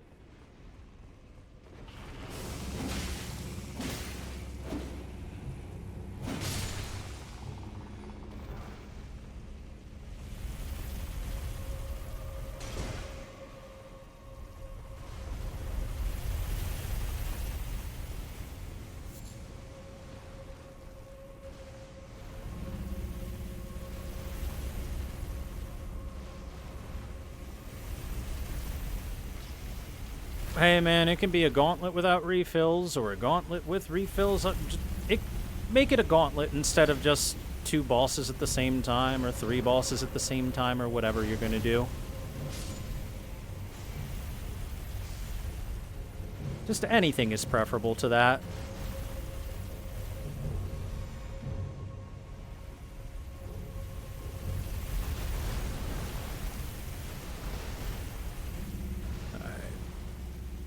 Drop time.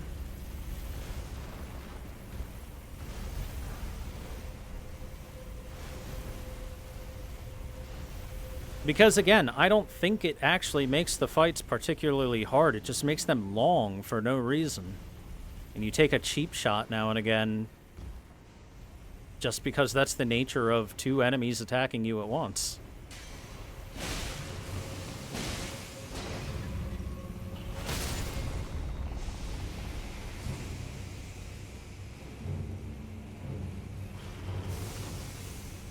Ooh, so much basilisk goo.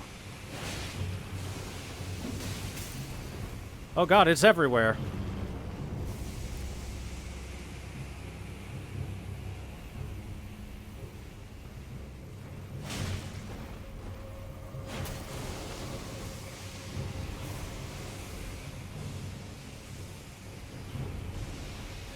And these basilisks are hotboxing the hell out of themselves. They're getting real dank in here.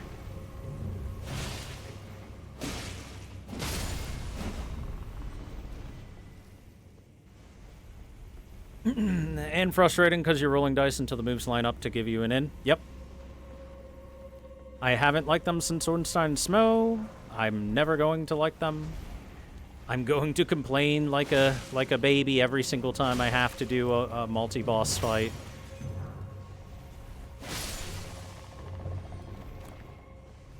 It's just the unfortunate truth.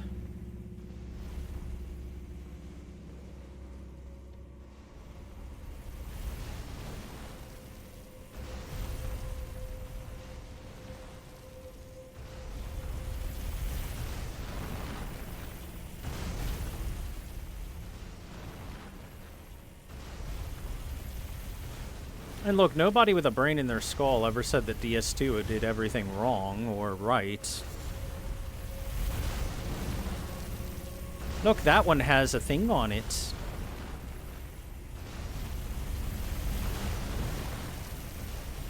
Hiya! Aw.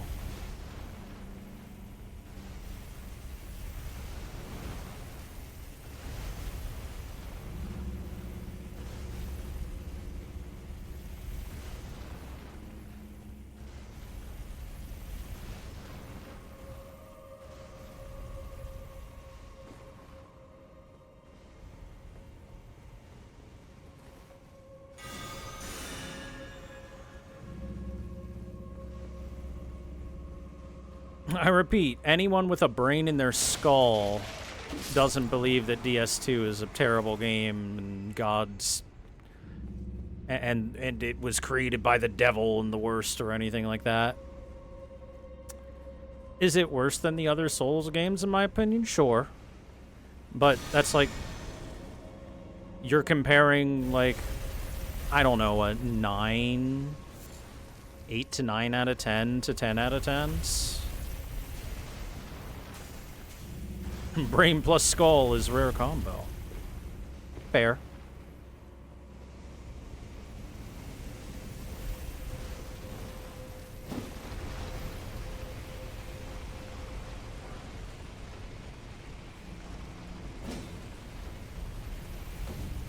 By the way, interesting thing, any of these imps with closed mouths will never shoot fire.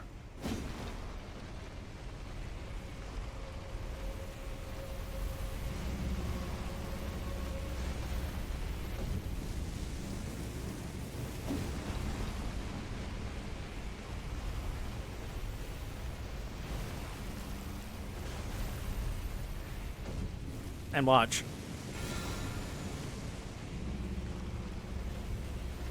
See, that's why,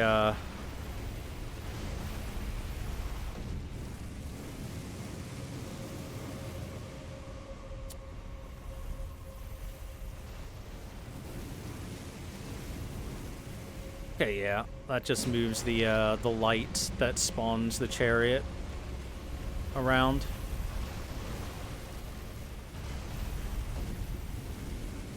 At least it should.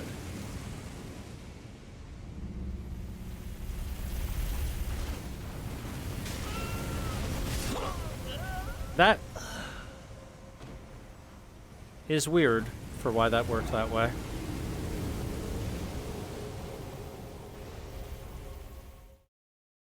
Could have sworn that would get rid of the chariot by getting rid of the thing.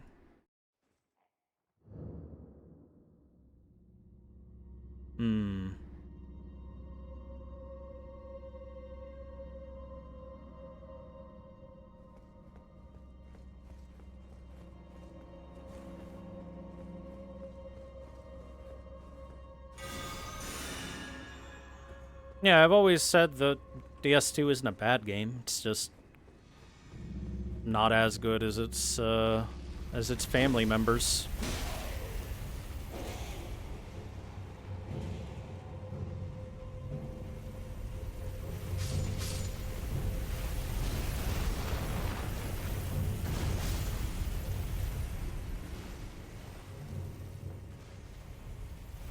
You know what? This is the better direction to go.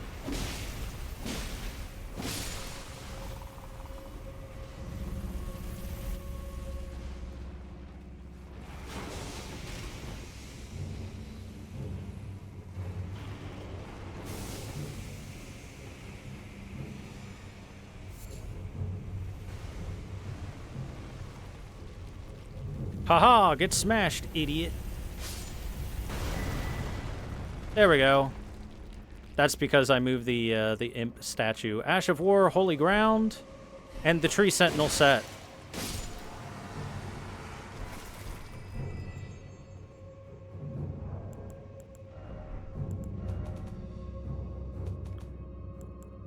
So, Holy Ground, Ash of War. Raise your shield to create an Erd Tree consecrated area that continuously restores HP and boosts defense for self and allies inside of it. Usable on all shields. It's pretty solid. And then the Tree Sentinel set. Golden Helm of the Heavy Cavalry Tree Sentinels who serve the Erd Tree. Very few are permitted to wear the golden wood crest of such size as seen on this helm. The armor, adorned with a cape featuring the mark of the sacred tree. Imposingly sturdy and nigh unbreakable, the grace of old yet lingers. I think that's just what it says for each one, yeah? Yeah.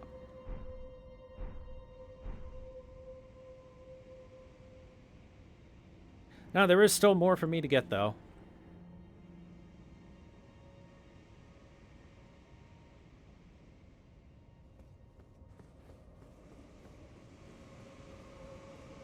Like, for example, there's that right there.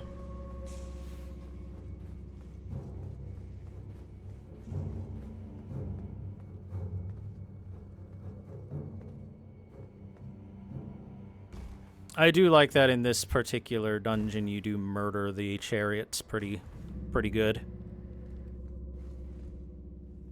Make chariots go die.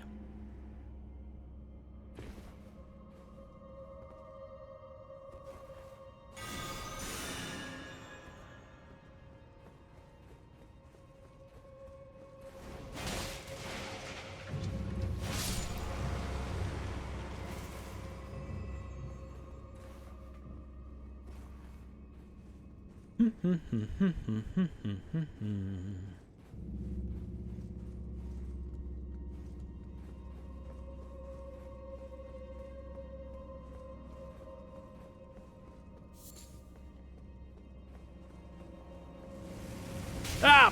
Fuck. What timing?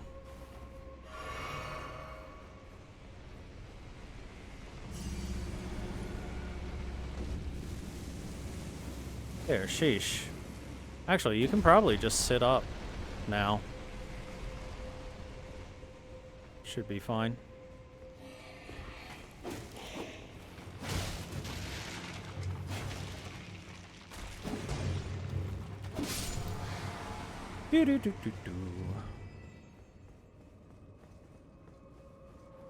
But there's a reason why I don't go out of my way to play Dark Souls 2, guys. It's because it is,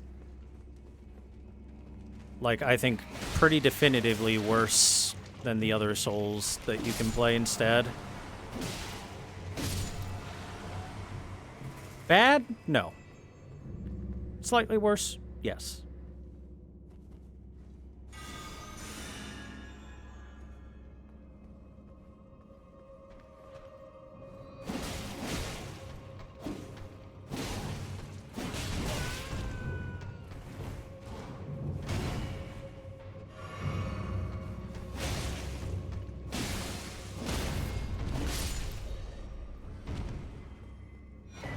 Crucible Feather Talisman. There we go. I think that's the last major item in here. I'll double check, but I do believe that's the last one.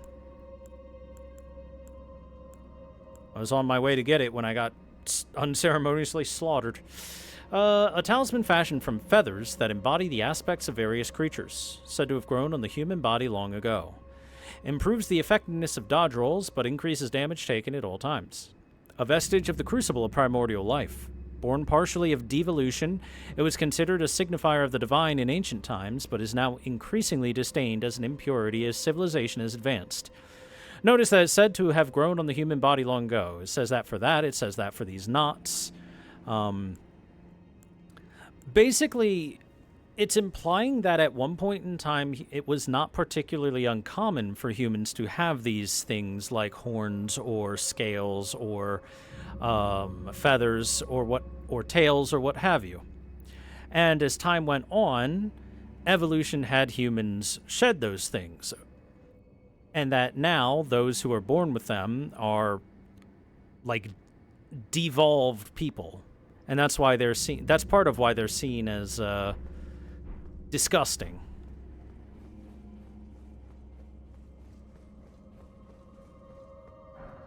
Basically one of those times change things, and what was once believed one way is now believed a different way.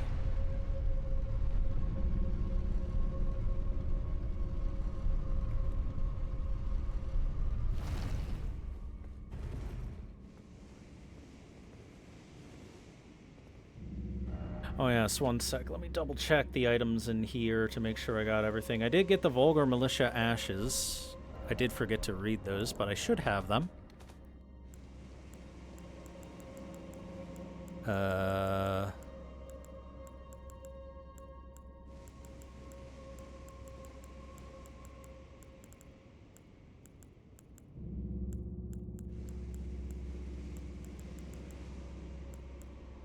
Wing misbegotten demi-human. Did I not get the Vulgar Militia Ashes? I was sworn I did.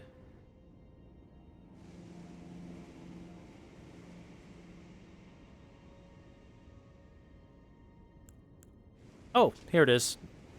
I passed it.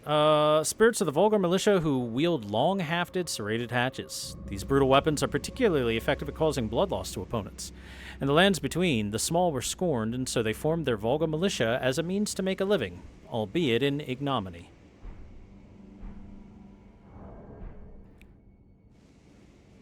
Okay, so we got that. We got that. We got that. We got that. We got Holy Ground. Cordovis's Greatsword. The Crucible Knight set. The Tree Sentinel set. Golden Epitaph. Yes, I do believe that's everything.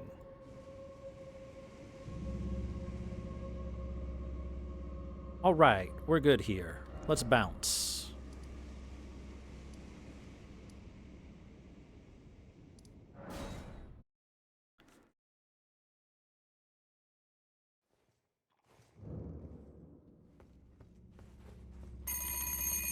Ah. Oh boy, 3 a.m. Oh boy, it's 3 a.m.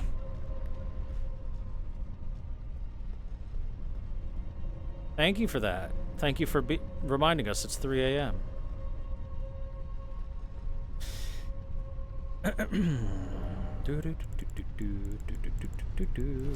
Hammer.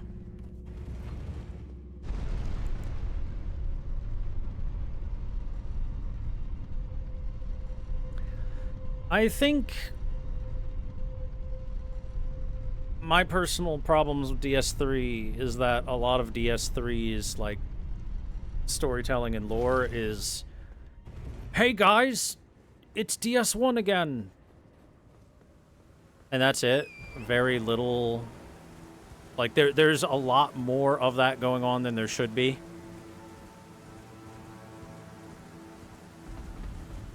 Here's the big bear. Big bear, come here. I need your power to break this open. Thank you, Mr. Big Bear. Thank you, Papa Bear. Smithing stone 6 times 2. That's less than I thought would have been in there, honestly. Ah, leave me alone now.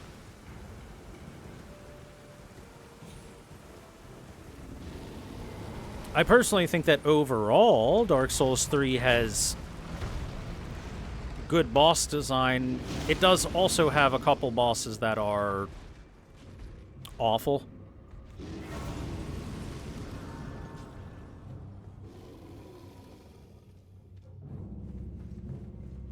So it's a little hit and miss.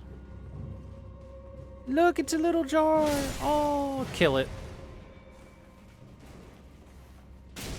Princes? Nah. Ah, that one goes kaboom.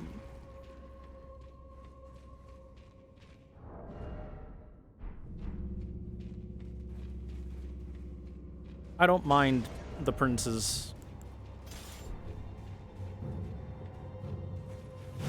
You can tell the explosive ones by their golden or yellowed lids, by the way. Anyway, my problem bosses in Dark Souls 3 were the Half-Light boss, which, if you're playing online, then it's just like Old Monk from Demon Souls, where you'll get a random person to play against, which... Oh no, I've been teleported. Which is one thing. By the way, we're still in here. We just got teleported to a different place. But the NPC that you fight for Half-Light is just awful. It input reads like crazy. On top of that, it does things with its weapon that if you, the player, use that weapon in that set, you cannot at all even come close to doing. Like, for example, it has an attack that staggers you long enough for a follow-up. If you do that attack and you're the person wielding that weapon, you will not stagger long enough for a follow-up at all. It has infinite items to throw at you, and it throws items. It has infinite mana to throw at you, and it constantly casts spells.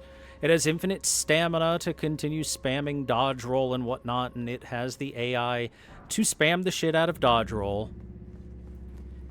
It is just not enjoyable as a boss fight. It's one of the worst boss fights that you can do in Dark Souls 3, in my opinion.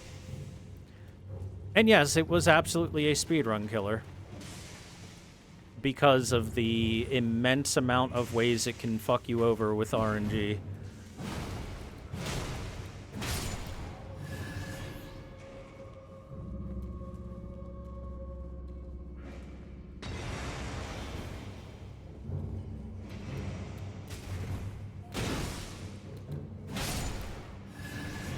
And the other boss that I think was pretty awful for Dark Souls 3 is Sister Frida is the other boss that I hated. She's a DLC boss, so she's not that... She's, like, not base DS3, but at the same time... she has 3 phases, which is rough. And, I think this is the one I want. And she is another NPC enemy boss that breaks the rules.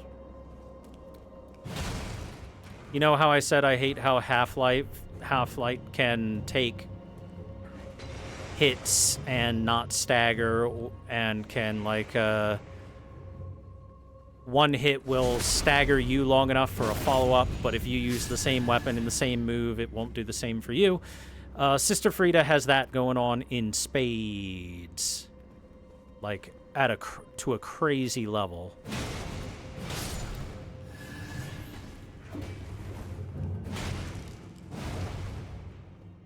Also, you asked why I'm using Margaret Shackle, because if there are any illusory walls or illusory anything at all in the vicinity, in a pretty wide vicinity, and you pop a shackle use, it'll activate them.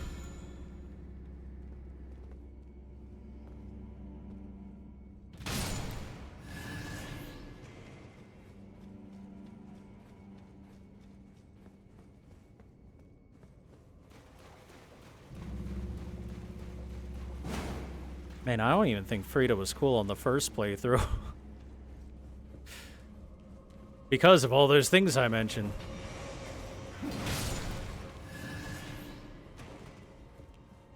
There's a reason why you see, like, Sister Frida is one of the biggest boss fights for Rage compilations for Dark Souls streamers and stuff.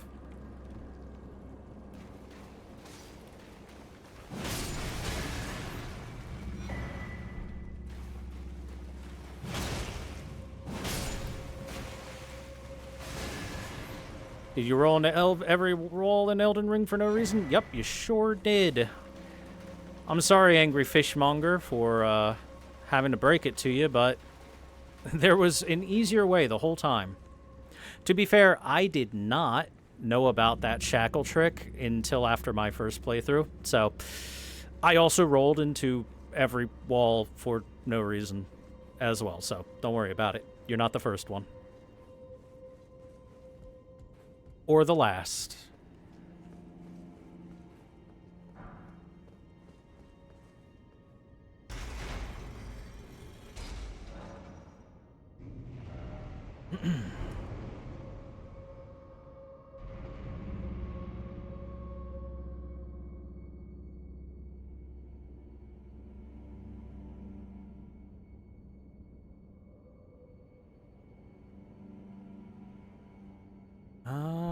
Let's see. The shackle deals 1 damage in a large area, but only to non-entities. Enemies take no damage. It's only walls or pillars or stuff like that. That's it. Specifically. Every shackle will do that because there are more than 1 shackle in the game. Spoiler alert for from before we find any of the other shackles.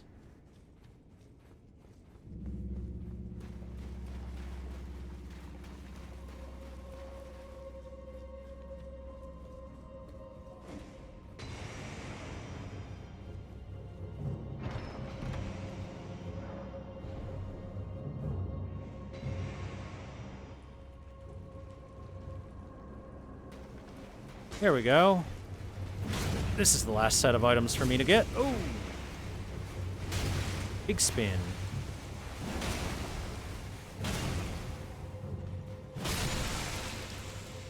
You know what? Double boss fights wouldn't be so bad if when you hit them, they staggered. Like how I hit that one jar and it prevented me from getting hit. Even then, I would still not like them, and would still prefer to just not have them exist. All right, there we go. That should be all the items in this dungeon, other than the boss drops. Let's go kill the boss. And also, you can't just use it 2,000 times to clear the dungeon. Yeah.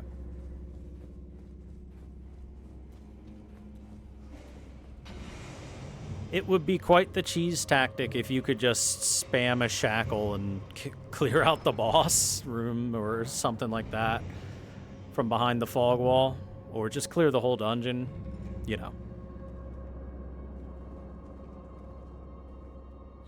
Because doing 1 damage per use would add up, depending on how long you're willing to do it for, and definitely be enough to clear the dungeon.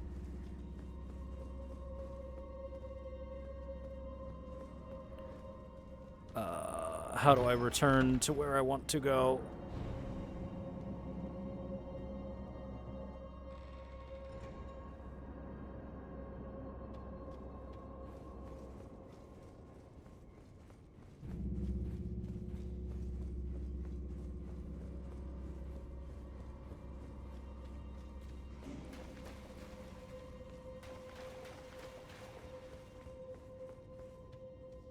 There were some unintended consequences for how certain levels and or boss rooms were designed in some of the games.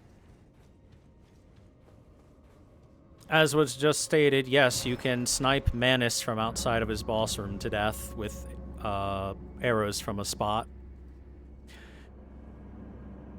Which is partially why they no longer load bosses into the game generally until you start passing through the fog gate for the boss fight. Okay, yeah, we're good.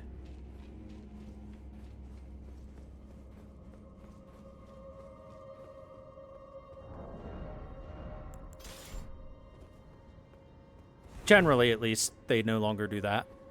You're not going to see the boss. The boss isn't going to exist until I pass through this fog gate, for example.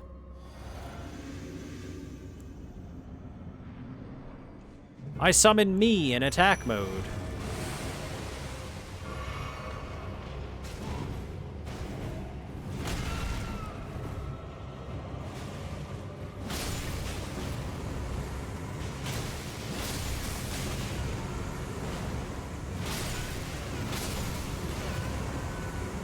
All right, go, me, go. Go, me, go.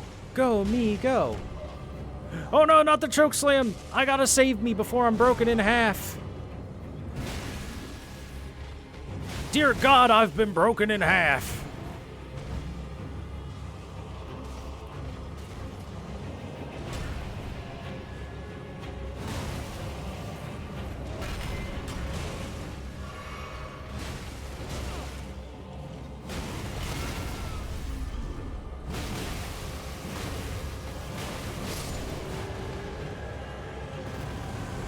What was the point of the pots? Because he used the soul jars of fortune ashes, which we just got. Ashen remains in which spirits it dwells. Summoning consumes HP rather than FP, used to summon the spirits of 3 little living jars. These reckless spirits sacrifice themselves to vanquish their summoner's foes and explode upon death. Though their bravery is admirable, their explosions can harm friend as well as foe, and they will also immediately explode on contact with fire. Tell the others. Tell them how brightly a fire jar burns. Anyway, since he had little pot friends that he had summoned, I decided to summon a friend of my own. Me.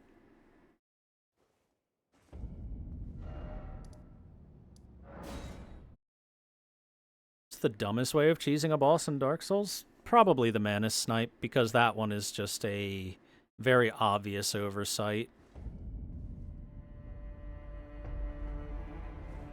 It's not quite the same level of busted as I entered the fog gate in a very specific manner and broke the AI of the enemy, you know?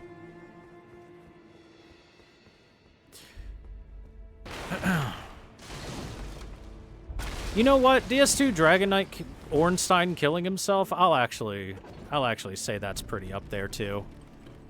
Because that is really easy to make happen. Really, really easy to make happen. It is insanely easy for you to just have that enemy kill itself.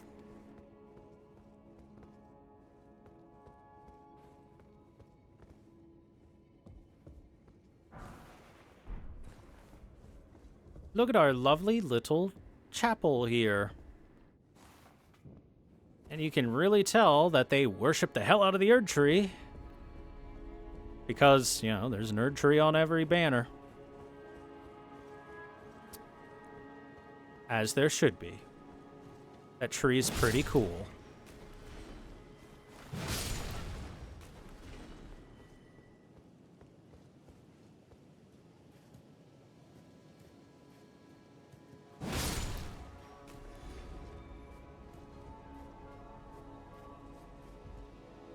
That guy was sitting at this little side spot looking down there. Not much down there. Just some ashes and a corpse.